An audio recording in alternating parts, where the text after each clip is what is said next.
कृष्णं वंदे मंथपाशधरं दिव्यार्भकाकृतिं शिखाबन्धत्रयोपेतं भैष्मीमध्वकरार्चितं तपस्वाध्याय शुश्रूषा कृष्णपूजारतं मुनिं विश्वेशमिष्टदं वंदे परिव्राजचक्रवर्तिं.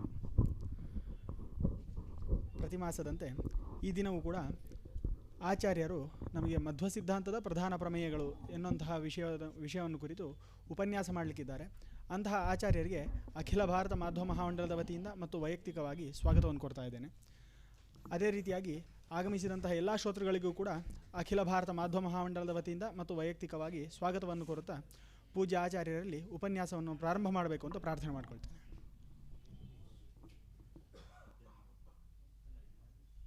ಶ್ರೀ ಗುರುಭ್ಯೋ ನಮಃ. ಹರಿ ಓಂ. ಜಯತಿ ಹರಿರಚಿಂತ್ಯ ಸರ್ವದೇವೈಕವಂದ್ಯಃ ಪರಮಗುರುರಭೀಷ್ಟಾವಾಪ್ತಿದ ಸಜ್ಜನಾನಾಂ ನಿಖಿಲಗುಣಗಣಾರ್ಣೋ ನಿತ್ಯನಿರ್ಮುಕ್ತದೋಷಃ ಸರಸಿಜನಯನೋऽಸೌ ಶ್ರೀಪತಿರ್ಮಾನದೋ ನಃ. ಅಭ್ರಮಂ ಭಂಗರಹಿತಂ ಅಜಡಂ ವಿಮಲಂ ಸದಾ ಆನಂದತೀರ್ಥಮತುಲಂ ಭಜೇ ತಾಪತ್ರಯಾಪಹಂ. ಆಪಾದಮೌಳಿಪರ್ಯಂತಂ ಗುರುಣಾಂ ಆಕೃತಿಂ ಸ್ಮರೇತ್ ತೇನ ವಿಘ್ನಾಃ ಪ್ರಣಶ್ಯಂತಿ ಸಿದ್ಧ್ಯಂತಿ ಚ ಮನೋರಥಾಃ. ಸಾಧನೆಯಲ್ಲಿ ಕರ್ಮದ ಸ್ಥಾನ ಅಂತ ನಾವು ನೋಡ್ತಾ ಇದ್ದೇವೆ. ಎಲ್ಲ ಸಿದ್ಧಾಂತಗಳಲ್ಲಿ ಕರ್ಮ ಅನ್ನೋದು ಅಜ್ಞಾನಿಗಳಿಗೆ, ಯಾರು ಜ್ಞಾನ ಮಾರ್ಗದಲ್ಲಿದ್ದಾರೋ ಅವರಿಗೆ ಕರ್ಮದ ನಿರ್ಬಂಧ ಇಲ್ಲ. ಇದು ಉಳಿದ ಸಿದ್ಧಾಂತಿಗಳ ಅಭಿಪ್ರಾಯ. ಆದ್ದರಿಂದಲೇ ಭಗವದ್ಗೀತೆಯ ಪ್ರಸಿದ್ಧ ಶ್ಲೋಕ ಕರ್ಮಣ್ಯೇವ ಅಧಿಕಾರಸ್ಥೇ ಮಾ ಫಲೇಷು ಅನ್ನೋದಕ್ಕೆ ತೇ ಏವ ಕರ್ಮಣಿ ಅಧಿಕಾರ. ಅರ್ಜುನನಿಗೆ ಶ್ರೀಕೃಷ್ಣ ಯುದ್ಧ ಮಾಡು ಅಂತ ಕ್ಷತ್ರಿಯ ಕರ್ಮದಲ್ಲಿ ನಿರ್ಬಂಧ ಮಾಡ್ತಾ ಇದ್ದಾನೆ. ಯಾಕೆ ಅಂದರೆ ಅವನು ಅಜ್ಞಾನಿ. ತೇ ಏವ, ನಿನಗೆ ಮಾತ್ರ ಕರ್ಮದ ನಿರ್ಬಂಧ. ನೀನು ಜ್ಞಾನದ ಮಾರ್ಗವನ್ನು ಅನುಸರಿಸಿಬಿಟ್ರೆ ಆವಾಗ ನಿನಗೆ ಕರ್ಮದ ನಿರ್ಬಂಧ ಇಲ್ಲ. ಇದು ಉಳಿದವರ ವ್ಯಾಖ್ಯಾನ.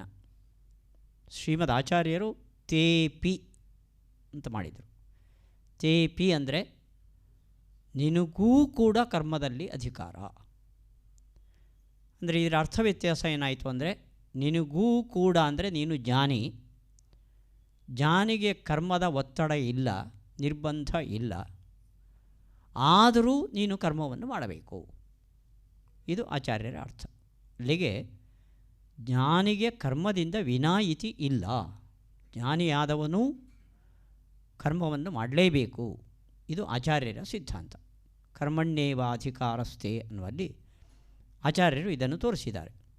ಅಲ್ಲಿಗೆ ಉಳಿದವರ ಅಭಿಪ್ರಾಯದಲ್ಲಿ ಅರ್ಜುನ ಜ್ಞಾನಿಯಲ್ಲ, ನಮ್ಮಂತೆ ಅಜ್ಞಾನಿಗಳ ಸಾಲಿನಲ್ಲಿ ಸೇರಿದವ. ಅಜ್ಞಾನಿ ಅಂದರೆ ಅಪರೋಕ್ಷ ಜ್ಞಾನವನ್ನು ಹೊಂದಿದವನಲ್ಲ. ಆದ್ದರಿಂದ ಅವನಿಗೆ ಕರ್ಮದ ನಿರ್ಬಂಧವನ್ನು ಹೇರಿದ ಶ್ರೀಕೃಷ್ಣ. ತಸ್ಮಾದ್ ಯುದ್ಧಸ್ವ ಅಂತ. ಆಚಾರ್ಯರ ದೃಷ್ಟಿಯಲ್ಲಿ ಅರ್ಜುನನು ಅಪರೋಕ್ಷ ಜ್ಞಾನಿ. ಆಚಾರ್ಯರು ಹೇಳುವಂತೆ ಅಪರೋಕ್ಷ ಜ್ಞಾನವಿಲ್ಲದವರು ದೇವತಾ ಪದವಿಗೆ ಹೋಗೋದಿಲ್ಲ ಅಂತ. ಅದರಲ್ಲಿ ಇಂದ್ರ ದೇವತೆಗಳ ಒಡೆಯ ಆದ್ದರಿಂದ ಅಪರೋಕ್ಷ ಜ್ಞಾನ ಇದ್ದೇ ಇದೆ. ತೇಪಿ, ಅಪರೋಕ್ಷ ಜ್ಞಾನ ಪಡೆದ ನಿನಗೂ ಕರ್ಮದ ನಿರ್ಬಂಧ ಇದೆ. ಇದು ಉಳಿದವರಿಗೂ ಆಚಾರ್ಯರ ದೃಷ್ಟಿಗೂ ಸಿದ್ಧಾಂತಕ್ಕೂ ಇರುವ ವ್ಯತ್ಯಾಸ. ಜ್ಞಾನಿಗಳಿಗೆ ಕರ್ಮ ಬೇಡ, ಅಜ್ಞಾನಿಗಳಿಗೆ ಮಾತ್ರ ಕರ್ಮ. ಇದು ಉಳಿದವರ ಸಿದ್ಧಾಂತ ಇದ್ದರೆ ಜ್ಞಾನಿಗಳಿಗೂ ಅಜ್ಞಾನಿಗಳಿಗೂ ಇಬ್ಬರಿಗೂ ಕರ್ಮದ ಅವಶ್ಯಕತೆ ಇದೆ. ಇದು ಆಚಾರ್ಯರ ಅಭಿಪ್ರಾಯ. ಇದನ್ನು ನಾವು ಕಳಿಸತ್ತಿ ನೋಡಿದ್ದೇವೆ. ಇದರ ಮೇಲೆ ಭಗವದ್ಗೀತೆಯಲ್ಲಿ ಬರುವ ಒಂದು ಪ್ರಶ್ನೆ ಯೋಗಾರೂಢಸ್ಯ ತಸ್ಯೈವ ಶಮಃಕಾರಣಮುಚ್ಯತೆ ಅಂತ ಶ್ರೀಕೃಷ್ಣ ಅವನು ಅಪರೋಕ್ಷ ಜ್ಞಾನಿ ಆದಮೇಲೆ ಅವನಿಗೆ ಕರ್ಮದ ಅವಶ್ಯಕತೆ ಇಲ್ಲ. ಶಮಪ್ರಧಾನವಾದ ಸಾಧನೆ ಅವನದು. ಶಮ ಅಂದರೆ ಶಮೋ ಮನ್ನಿಷ್ಠತಾ ಬುದ್ಧೇಹಿ, ಭಗವಂತ ನಿರಂತರ ಧ್ಯಾನನೇ ಅವನಿಗೆ ಪ್ರಧಾನ, ಕರ್ಮ ಬೇಕಾಗಿಲ್ಲ ಅಂತ ಶ್ರೀಕೃಷ್ಣ ಯೋಗಾರೂಢನಿಗೆ ಕರ್ಮದ ಅಗತ್ಯ ಇಲ್ಲ, ಅರ್ಥಾತ್ ಜ್ಞಾನಿಗಳಿಗೆ ಕರ್ಮದ ಅಗತ್ಯ ಇಲ್ಲ ಅಂದಿದ್ದಾನೆ. ಆಚಾರ್ಯರು ಜ್ಞಾನಿಗಳಿಗೂ ಕರ್ಮ ಇದೆ ಅಂದಿದ್ದಾರೆ. ಅಲ್ಲಿಗೆ ಕೃಷ್ಣನ ಅಭಿಪ್ರಾಯಕ್ಕೆ ವಿರೋಧ ಬಂತು ಅಂತ ಪ್ರಶ್ನೆ. ಅದಕ್ಕೆ ನಾವು ಕಳಸತಿ ನೋಡಿದ್ದೇವೆ ಇದನ್ನು. ಕರ್ಮ ಎರಡು ವಿಧ. ಒಂದು ನಮ್ಮ ಆಶ್ರಮಕ್ಕೆ ಉಚಿತವಾದ ಅವಶ್ಯ ಕರ್ತವ್ಯವಾದ ಕೆಲಸಗಳು, ಬ್ರಹ್ಮಚಾರಿಗೆ, ಗೃಹಸ್ಥನಿಗೆ, ಬ್ರಾಹ್ಮಣ, ವೈಶ್ಯ, ಶೂದ್ರ ಅವರವರಿಗೆ ಸಂಬಂಧಪಟ್ಟ ಕರ್ಮ. ಇನ್ನೊಂದು ಕರ್ಮ ಎಲ್ಲರೂ ಮಾಡಬೇಕಾದ್ದು, ಅವನು ಯಾವುದೇ ಜಾತಿಯಲ್ಲಿರಲಿ, ನಾನಾ ಜನಸ್ಯ ಶುಶ್ರೂಷ. ಸಮಾಜದಲ್ಲಿ ವೈಷ್ಣವರು ದುಃಖದಲ್ಲಿದ್ದರೆ ಅವರ ದುಃಖವನ್ನು ಪರಿಮಾರ್ಜನೆ ಮಾಡೋದಕ್ಕೋಸ್ಕರ, ಕಷ್ಟಗಳನ್ನು ದೂರ ಮಾಡೋದಕ್ಕೋಸ್ಕರ ಸಮಾಜದ ಸೇವೆ. ಈ ಎರಡು ಕರ್ಮಗಳಲ್ಲಿ ಅವನು ಜ್ಞಾನದ ಮಟ್ಟವನ್ನು ತಲುಪಿಸಿದರೆ ಅವನಿಗೆ ಸಾಮಾಜಿಕ ಬಾಧ್ಯತೆ ಇಲ್ಲ. ಆದರೆ ಸ್ವಾಶ್ರಮೋಚಿತ ಕರ್ಮ ಅವನಿಗೆ ಇದ್ದೇ ಇದೆ.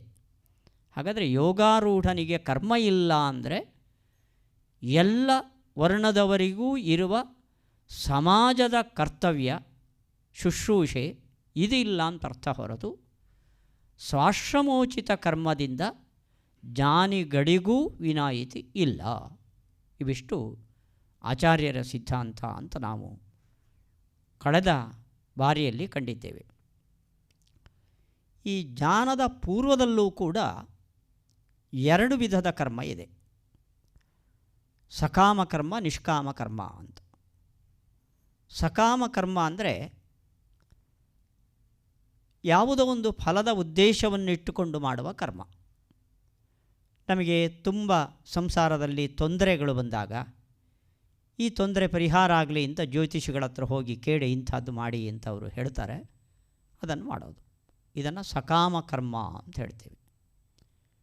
ಇಲ್ಲಿ ಎರಡು ಅಂಶ ಇರ್ತದೆ.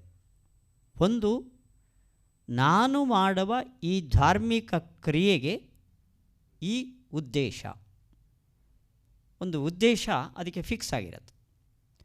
ಎರಡನೇದ್ದು, ಈ ಕೆಲಸವನ್ನು ನಾನು ಮಾಡ್ತಾ ಇದ್ದೇನೆ ಅಂತ. ಒಂದು ಅಟ್ಯಾಚ್ಮೆಂಟ್, ಒಂದು ರಾಗ. ಅಟ್ಯಾಚ್ಮೆಂಟ್ ಅಂದರೆ ನಾನು ಮಾಡ್ತಾ ಇದ್ದೇನೆ ಅನ್ನೋ ಭಾವ. ಇನ್ನೊಂದು, ಈ ಕರ್ಮಕ್ಕೆ ಇದು ಉದ್ದೇಶ, ಇಂಥ ಫಲ ಸಿಗಬೇಕು ಅಂತ. ಹೀಗೆ ಕಾಮ ಮತ್ತು ಸಂಗ ಇವೆರಡನ್ನು ಇಟ್ಟುಕೊಂಡು ಮಾಡಿದರೆ ಅದು ಸಕಾಮ ಕರ್ಮ ಆಗ್ತದೆ. ಇಂಥ ಕರ್ಮದಿಂದ ನಮ್ಮ ಉದ್ದೇಶ ಏನೋ ಸಿದ್ಧ ಆಗತ್ತೆ. ಕರ್ಮಣ ಬದ್ಧತೆ ಜಂತುಹು ಅಂತ. ಕರ್ಮ ನಮ್ಮನ್ನು ಸಂಸಾರದಲ್ಲಿ ಮತ್ತಷ್ಟು ಬಿಗಿಯಾಗಿ ಕಟ್ಟ ಹಾಕುತ್ತೆ ಹೊರತು ಅದು ಬಿಡುಗಡೆ ಮಾಡಿಕೊಡೋದಿಲ್ಲ ಅಂತ. ಅದು ಇಂಥ ಕರ್ಮ, ಸಕಾಮ ಕರ್ಮ. ಅಲ್ಲಿ ಏನಾಗುತ್ತೆ ಅಂದರೆ, ನೀವು ಕರ್ಮವನ್ನು ಮಾಡಿದಾಗ ವ್ಯತ್ಯಾಸಗಳಾದರೆ, ನೀವು ಫಲದ ಉದ್ದೇಶದಿಂದ ಕರ್ಮವನ್ನು ಮಾಡಿದಾಗ ಅದರಿಂದ ಅನರ್ಥವೂ ಇದೆ. ಅದು ಭಾಗವತದಲ್ಲಿ ವೇದವ್ಯಾಸರು ಹೇಳುವಾಗ ಈ ಸಕಾಮ ಕರ್ಮದ ಒಂದು ದೋಷ ಏನು ಅಂದರೆ, ಕೈಗೆ ಕೆಸರಾದರೆ ಕೆಸರು ಮಣ್ಣಿನಿಂದ ತೊಳೆದಂತೆ ಅಂತ. ಕೆಸರನ್ನು ಕೆಸರಿಂದ ತೊಳೆದ್ರೆ ಮತ್ತಷ್ಟು ಕೆಸರಾಗತ್ತೆ ಹೊರತು ಮೊದಲನ ಕೆಸರು ಹೋದರೆ ಹೊಸ ಕೆಸರು ಅಂಟುಕೊಳ್ಳುತ್ತೆ. ಹಾಗೆ ನಮ್ಮ ತಾಪತ್ರಯ ಎಂಬ ಕೆಸರನ್ನು ಕರ್ಮದಿಂದ ತೊಳೆದ್ರೆ ಮತ್ತಷ್ಟು ಕೆಸರು ಅಂಟುಕೊಳ್ಳುತ್ತೆ ಅಂತ. ಯಾಕೆಂದರೆ ನೀವೊಂದು ಉದ್ದೇಶದಿಂದ ಕರ್ಮವನ್ನು ಮಾಡಿದಾಗ ಅದು 100ಕ್ಕೆ 100 ಪಾಲು ಸರಿಯಾಗಿಯೇ ಇರ್ತದೆ ಅಂತ ನೀವು ಹೇಳೋಕ್ಕೂ ಬರೋದಿಲ್ಲ. ಅಲ್ಲಿ ಬಳಸುವ ಪದಾರ್ಥಗಳು, ಇವತ್ತು ನಮಗೆ ಹೋಮನ ಹವನವನ್ನು ಮಾಡಿದರೆ ನಂದಿನಿ ತುಪ್ಪ ಎಷ್ಟು ಶುದ್ಧ ಅಂತ ನಮಗೆ ಗೊತ್ತು. ಹೋಮಕ್ಕೆ ಕಟ್ಟಿಗೆಗಳ ನಿರ್ಬಂಧ ಇದೆ. ನಮಗೆ ಕಟ್ಟಿಗೆ ಸಿಗೋದು ಇಲ್ಲಿ ಒಂದೇ, ಸಿಕ್ಕಿದ್ದನ್ನು ನಾವು ಬಳಸಬೇಕು, ನಮಗೆ ಬೇಕಾದ್ದು ಸಿಗೋದಿಲ್ಲ. ಪುರೋಹಿತರು ಪರಿಶುದ್ಧರಾಗಿರಬೇಕು, ಅವರ ಮಂತ್ರ ಅಯಾತಯಾಮ ಆಗಿರಬೇಕು. ಅದು ಹೇಗಿರ್ತದೆ ನಮ್ಗೆ ಗೊತ್ತಿಲ್ಲ. ನಮ್ಮ ಮನೆದ್ದು ಮುಗಿಸ್ಕೊಂಡು ಇನ್ನೊಂದು ಮನೆಗೆ ಶ್ರಾದ್ದಕ್ಕೆ ಹೋಗಬೇಕು ಅವರು. ಹೀಗಾಗಿ ಕರ್ಮ ಎಲ್ಲಿ ತೂತಾಗ್ತದೆ ಅನ್ನೋದು ನಮಗೆ ಗೊತ್ತಿಲ್ಲ. ಇದು ಸಕಾಮ ಕರ್ಮದಲ್ಲಿರುವ ತೊಂದರೆ. ಯಾವುದೋ ಒಂದು ಉದ್ದೇಶದಿಂದ ಕರ್ಮವನ್ನು ನಾನು ಮಾಡ್ತಾ ಇದ್ದೇನೆ ಅಂತ ಭಾವನೆಯಿಂದ ಮಾಡಿದಾಗ ಆ ಕರ್ಮ ಆ ಉದ್ದೇಶವನ್ನು ಈಡೇರಿಸಬಹುದೋ ಏನೋ. ಆದರೆ ಆ ಉದ್ದೇಶದ ಜೊತೆಯಲ್ಲಿ ನೀವು 10 ತಪ್ಪುಗಳನ್ನು ಗೊತ್ತಿದ್ದೋ ಗೊತ್ತಿಲ್ಲದೆಯೋ ಮಾಡಿದ್ರಿಂದ ನಿಮಗೇನು ತೊಂದರೆ ಪರಿಹಾರ ಆಗಬೇಕೋ ಮತ್ತೊಂದು ಕರ್ಮದ ಗಂಟು, ನಿಮಗೆ ಪಾಪದ ಗಂಟು ನೀವು ಕಟ್ಕೋತೀರಿ ಅಂತ. ಅಂದರೆ ಸಕಾಮ ಕರ್ಮದ ದೋಷ ಇದು. ಆದರೆ ನಿಷ್ಕಾಮ ಕರ್ಮದಲ್ಲಿ ಅದನ್ನು ಶ್ರೀಕೃಷ್ಣ ಹೇಳ್ತಾನೆ, ನೇಹ ಅಭಿಕ್ರಮನಾಶೋಸ್ತಿ ಪ್ರತ್ಯವಾಯೋ ನ ವಿದ್ಯತೆ ಸ್ವಲ್ಪಮಪ್ಯಸ್ಯ ಧರ್ಮಸ್ಯ ತ್ರಾಯತೆ ಮಹತೋ ಭಯಾತ್. ನಿಷ್ಕಾಮ ಕರ್ಮದಲ್ಲಿ ನ ಇಹ ಅಭಿಕ್ರಮ ನಾಶ ಅಸ್ತಿ. ಅಭಿಕ್ರಮ ಅಂದರೆ ಆರಂಭ, ಆರಂಭದ ನಾಶಕ್ಕೆ ದೋಷ ಇಲ್ಲ ಅಂತ.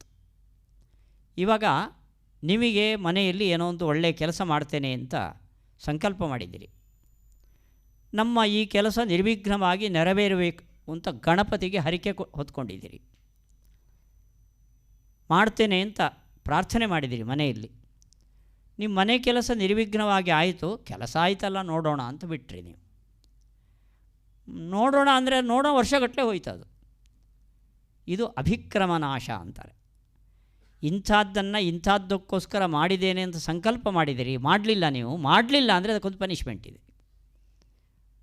ಇದನ್ನು ಅಭಿಕ್ರಮನಾಶ ಅಂತ ಹೇಳ್ತಾರೆ.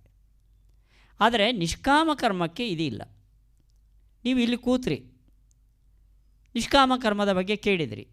ನಾಳೆಯಿಂದ ನಾನು ಒಳ್ಳೆಯ ಕೆಲಸವನ್ನು ಮಾಡುವಾಗ ಯಾವುದೇ ಒಂದು ನಿರ್ಬಂಧವನ್ನು ಇಂಥದ್ದು ಬೇಕು ಇಂಥದ್ದು ಆಗಬಾರ್ದು ಅಂತ ನಾನು ಉದ್ದೇಶ ಇಟ್ಕೊಳ್ಳಿದ್ದೆಲ್ಲ, ದೇವರ ಪ್ರೀತಿಗಾಗಿ ಕರ್ಮ ಮಾಡ್ತೇನೆ ಅಂತ ಇಲ್ಲಿ ಸಂಕಲ್ಪ ಮಾಡಿದ್ದೀರಿ ಅಂತ ಇಟ್ಕೊಳ್ಳಿ. ನಾಳೆಯಿಂದ ಮನೆಗೆ ಹೋದ್ಮೇಲೆ ಯಥಾಸ್ಥಿತಿ ನೀವು, ನಾನು ಲಕ್ಷ್ಮೀ ಶೋಭಾನ ಹೇಳ್ತೇನೆ, ನಂಗೆ ದುಡ್ಡು ಬರಬೇಕು ಅಂತಲೇ ಸಂಕಲ್ಪ ಮಾಡೋದು. ನೀವು ಇಲ್ಲಿ ಯೋಚನೆ ಮಾಡಿದ್ದು ನಾನು ಮಾಡುವ ನಿತ್ಯ ಕರ್ಮವನ್ನು ಯಾವುದೇ ಉದ್ದೇಶದಿಂದ ಮಾಡಬಾರ್ದು ಅಂತ. ಆದರೆ ಹೋಗಿ ಮಾಡಿದ್ದು ಅದಕ್ಕೆ ವಿಪರೀತವಾಗಿ. ಇದಕ್ಕೆ ದೋಷ ಇಲ್ಲ. ಇಲ್ಲಿ ಸಂಕಲ್ಪ ಮಾಡಿ ಕೈ ಕೊಟ್ಟರಲ್ಲ ದೇವರಿಗೆ, ದೇವರು ನಿಮಗೆ ನಿಮ್ಮ ಮೇಲೆ ಮುನಿಸು ಮಾಡೋದಿಲ್ಲ. ಇಹ ಅಭಿಕ್ರಮನಾಶ ನಾಸ್ತಿ. ನಿಷ್ಕಾಮ ಕರ್ಮದಲ್ಲಿ ಹೀಗೆ ಮಾಡಬೇಕು ಅಂತ ನೀವು ಸಂಕಲ್ಪ ಮಾಡಿ ಅದನ್ನು ಕೈ ಬಿಟ್ಟರೆ ದೇವರು ನನಗೆ ಮೋಸ ಮಾಡಿದ ಅಂತ ನಿಮಗೆ ಪನಿಷ್ಮೆಂಟ್ ಕೊಡೋದಿಲ್ಲ. ಪ್ರತ್ಯವಾಯೋ ನ ವಿದ್ಯತೆ. ನಾವು ಸಕಾಮ ಕರ್ಮದಲ್ಲಿ ನೋಡಿದೆವು, ವ್ಯತ್ಯಾಸವಾದರೆ ಅದರಿಂದ ಪಾಪವೂ ಅಂಟುತ್ತೆ. ಪುಣ್ಯದ ಜೊತೆ ಪಾಪದ ಮೂಟೆಯನ್ನು ಹೊರುವ ಒಂದು ಅಪಾಯ ಸಕಾಮ ಕರ್ಮದಲ್ಲಿದೆ. ಆದರೆ ಇಲ್ಲಿ ನಿಷ್ಕಾಮ ಕರ್ಮದಲ್ಲಿ ಪ್ರತ್ಯವಾಯೋ ನ ವಿದ್ಯತೆ. ನೀವು ಮಾಡಿದ ಸತ್ಕರ್ಮದಲ್ಲಿ ಏನಾದರೂ ಲೋಪ ಆದರೆ ಅಚ್ಯುತಾಯ ನಮಃ, ಅನಂತಾಯ ನಮಃ, ಗೋವಿಂದಾಯ ನಮಃ ಅಂತ ನಾಮತ್ರಯ ಜಪ ಮಾಡಿಬಿಟ್ರೆ ಅಲ್ಲಿ ಆಗಿರುವ ಲೋಪವನ್ನೆಲ್ಲ ಭಗವಂತ ಕ್ಷಮಿಸ್ತಾನೆ. ಪ್ರತ್ಯವಾಯೋ ನ ವಿದ್ಯತೆ ಸ್ವಲ್ಪಮಪ್ಯಸ್ಯ ಧರ್ಮಸ್ಯ ತ್ರಾಯತೆ ಮಹತೋ ಭಯಾತ್. ನೀವು ನಿಷ್ಕಾಮ ಕರ್ಮವನ್ನು ಅಲ್ಪ ಮಾಡಿದರೂ ಅದಕ್ಕೆ ಫಲ ಜಾಸ್ತಿ. ಸಕಾಮ ಕರ್ಮವನ್ನು ತುಂಬ ಮಾಡಿದರೂ ನಿಮ್ಮ ಉದ್ದೇಶ ಅರ್ಧ ಈಡೇರುತ್ತೆ. ನಿಷ್ಕಾಮ ಕರ್ಮವನ್ನು ಸ್ವಲ್ಪ ಮಾಡಿದರೂ ಅದಕ್ಕೆ ಫಲ ಜಾಸ್ತಿ. ಇದು ಭಗವದ್ಗೀತೆಯಲ್ಲಿ ಶ್ರೀಕೃಷ್ಣ ನಿಷ್ಕಾಮ ಕರ್ಮಕ್ಕೂ ಸಕಾಮ ಕರ್ಮಕ್ಕೂ ಇರುವ ಅಂತರವನ್ನು ನಿರೂಪಣೆ ಮಾಡಿದ್ದಾನೆ. ಆಚಾರ್ಯರು ಇನ್ನೂ ಒಂದು ಹೆಜ್ಜೆ ಮುಂದಕ್ಕೆ ಹೋಗಿ ಆರಂಭ ಮಾತ್ರಂ ಇಚ್ಛಾವ ವಿಷ್ಣು ಧರ್ಮೇ ನ ನಿಷ್ಫಲ ಅಂದರು. ನೀವು ಇಲ್ಲಿ ಕೂತ್ಕೊಂಡು ಎಷ್ಟು ಚೆನ್ನಾಗಿದೆ ಈ ಅಪ್ರೋಚು ಅಂತ ಅಂದ್ಕೊಂಡು ಖುಷಿಪಟ್ಟರೆ, ಇಚ್ಛಾವ ನೀವು ಹೀಗೆ ಮಾಡಬೇಕು ಅಂತ ಒಂದು ಸಂಕಲ್ಪ ಮಾಡಿದ್ದೀರಲ್ಲ, ಆ ಸಂಕಲ್ಪಕ್ಕೂ ದೇವರ ಒಂದು ಅನುಗ್ರಹ ಇದೆ ಅಂತ. ಅದು ಎಲ್ರಿಗೂ ಬರೋದಿಲ್ಲ. ನಾವು ಬಂದಿದ್ದು ಉಪನ್ಯಾಸಕ್ಕೆ, ಇವತ್ತು ಏಕಾದಶಿ ಟೈಮ್ ಪಾಸ್ ಆಗಲ್ಲ, ಕೂತ್ಕೊಂಡು ಕೇಳೋಣ ಅಂತ ಇಲ್ಲಿ ಬಂದಿದ್ದೀವಿ. ಆದರೆ ಹೇಳಿದ ಕೂಡಲೇ ಒಳ್ಳೆಯದು, ನಾಳೆಯಿಂದ ಹೀಗೆ ಅಂತ ಒಂದು ಮನಸ್ಸಲ್ಲಿ ಯೋಚನೆ ಮಾಡಿದ್ರು ನೋಡ್ರಿ, ಇದಕ್ಕೊಂದು ಫಲ ಇದೆ ಅಂತ. ಈ ಸಂಕಲ್ಪವನ್ನು ಬಿಟ್ಟರೆ ಪಾಪ ಇಲ್ಲ ಅಂತ ಕೃಷ್ಣ ಅಷ್ಟೇ ಹೇಳಿದರೆ, ಈ ಸಂಕಲ್ಪವನ್ನು ಮಾಡಿದ್ದಕ್ಕೂ ಒಂದು ಫಲ ಇದೆ ಅಂತ ಆಚಾರ್ಯರು ಉಲ್ಲೇಖ ಮಾಡಿದ್ದು ಪ್ರಮಾಣಬದ್ಧವಾಗಿ. ಇದು ನಿಷ್ಕಾಮ ಕರ್ಮದಿಂದ ಸಿಗುವ ಫಲ ಅಂತ. ಅಲ್ಲಿಗೆ ಸಕಾಮ ಕರ್ಮ ಅದು ಬಂಧಕ, ನಿಷ್ಕಾಮ ಕರ್ಮ ಅದು ಮೋಚಕ. ಸಕಾಮ ಕರ್ಮ ಅದು ಬಂಧಕ ಆಗೋದು ಹೇಗೆ ಅಂತ, ನಾವು ಮಾಡಿದ್ದು ಕರ್ಮ, ಆ ಕರ್ಮ ನಮಗೆ ಸುಖವನ್ನೋ ದುಃಖವನ್ನೋ ಹೇಗೆ ಕೊಡ್ತದೆ ಅಂತ. ಉದಾಹರಣೆಗೆ ಮನೆಯಲ್ಲಿ ತಟ್ಟೆ ಇಟ್ಟರೆ ಅಮ್ಮ ತಂದು ಊಟ ಹಾಕ್ತಾಳೆ, ಉಣ್ತೀವಿ. ಒಳ್ಳೆ ಕೆಲಸ ಮಾಡಿದರೆ ಸುಖ ಸಿಗುತ್ತೆ, ಆಟೋಮೆಟಿಕ್ಕಾಗಿ ಸಿಗುತ್ತೆ ಹೇಗೆ ಅಂತ. ನೀವು ಮಾಡಿದ ಸತ್ಕರ್ಮದಿಂದ ಉಂಟಾದ ಪುಣ್ಯ ನೇರ ನಿಮಗೆ ಊಟ ತಂದು ಕೊಡೋದಿಲ್ಲ. ಆ ಊಟಕ್ಕೆ ಬೇಕಾದ ಪ್ರಯತ್ನವನ್ನು ನಿಮ್ಮಿಂದ ಭಗವಂತ ಮಾಡಿಸಿ ಆ ಮೂಲಕ ಆ ಸತ್ಕರ್ಮದ ಫಲವನ್ನು ನಿಮಗೆ ನೀಡುತ್ತಾನೆ. ಸೊ ಪುಣ್ಯ ನೇರವಾಗಿ ಫಲಕ್ಕೆ ಕಾರಣ ಆಗೋದಿಲ್ಲ. ಪುಣ್ಯದಿಂದ ಸತ್ಕರ್ಮ, ಸತ್ಕರ್ಮದಿಂದ ಫಲ. ಇದನ್ನು ಆಚಾರ್ಯರು ಪುಣ್ಯ ನೋಡಿ, ನಮ್ಮ ಜನ್ಮ ಜನ್ಮಾಂತರದ ಪುಣ್ಯ ಪಾಪಗಳ ನಂಟು ನಮ್ಮಲ್ಲಿದೆ ಅಂತ ನಾವು ಹೇಳ್ತೀವಿ. ಅದು ಏನು ಪುಣ್ಯ ಪಾಪಗಳು ಅಂದರೆ ಅದು ಏನು ಅಂತ ಸಾಧಾರಣ ನೀವು ಬೇರೆಯವರಲ್ಲಿ ಕೇಳಿ ಅತೀಂದ್ರಿಯ ಅಂತಾರೆ. ಅದು ಇಂದ್ರಿಯಾತೀತವಾದ ಒಂದು ಅಸೆಟ್. ಅದು ಎಲ್ಲಿರ್ತದೆ, ಏನು ಕತೆ, ಆ ವಿವರಗಳಿಲ್ಲ. ಆಚಾರ್ಯರು ಆ ವಿವರ ಕೊಟ್ಟಿದ್ದಾರೆ. ಚೇತನ ಅಚೇತನ ಶರೀರಾಣಿ ಚೇತನಾನ್ಯೇವ ಸರ್ವಶಃ ಅನುವ್ಯಾಖ್ಯಾನದಲ್ಲಿ ಬರುವ ಮಾತು ಆಚಾರ್ಯರದು. ಪುಣ್ಯ ಪಾಪಗಳು ಅಂದರೆ ಜಡ ಶರೀರವನ್ನು ಹೊತ್ತ ಒಂದು ಚೈತನ್ಯ ಅಂತ. ನೀವು ಕೆಟ್ಟ ಕೆಲಸ ಮಾಡಿದರೆ ಆ ಜಡ, ಹಾಗೆ ನಮಗೊಂದು ಜಡ ಶರೀರ ಒಳಗಡೆ ನಾವು ಅಂತಿದ್ದೆವು, ಹಾಗೆ ಜಡವಾದ ಒಂದು ಶರೀರವನ್ನು ಹೊತ್ತ ಒಬ್ಬ ವ್ಯಕ್ತಿ ಪುಣ್ಯ ಪಾಪ ಇದು. ಸೊ ಅದಕ್ಕೊಂದು ಚೈತನ್ಯ ಇದೆ. ಚೇತನ ಇರುವ ಜಡವಾದ ಒಂದು ವಸ್ತು. ಹಾಗಾದರೆ ನಮ್ಮ ಜೊತೆ ನೋಡಿ, ಅದಕ್ಕೆ ಉದಾಹರಣೆ ಕೊಡ್ತಾರೆ ಆಚಾರ್ಯರು. ಇಂದ್ರ ವೃತ್ರಾಸುರ, ಬಹಳ ಸಾತ್ವಿಕ ಅವನು, ಶಾಪದಿಂದ ಅಸುರನಾದ.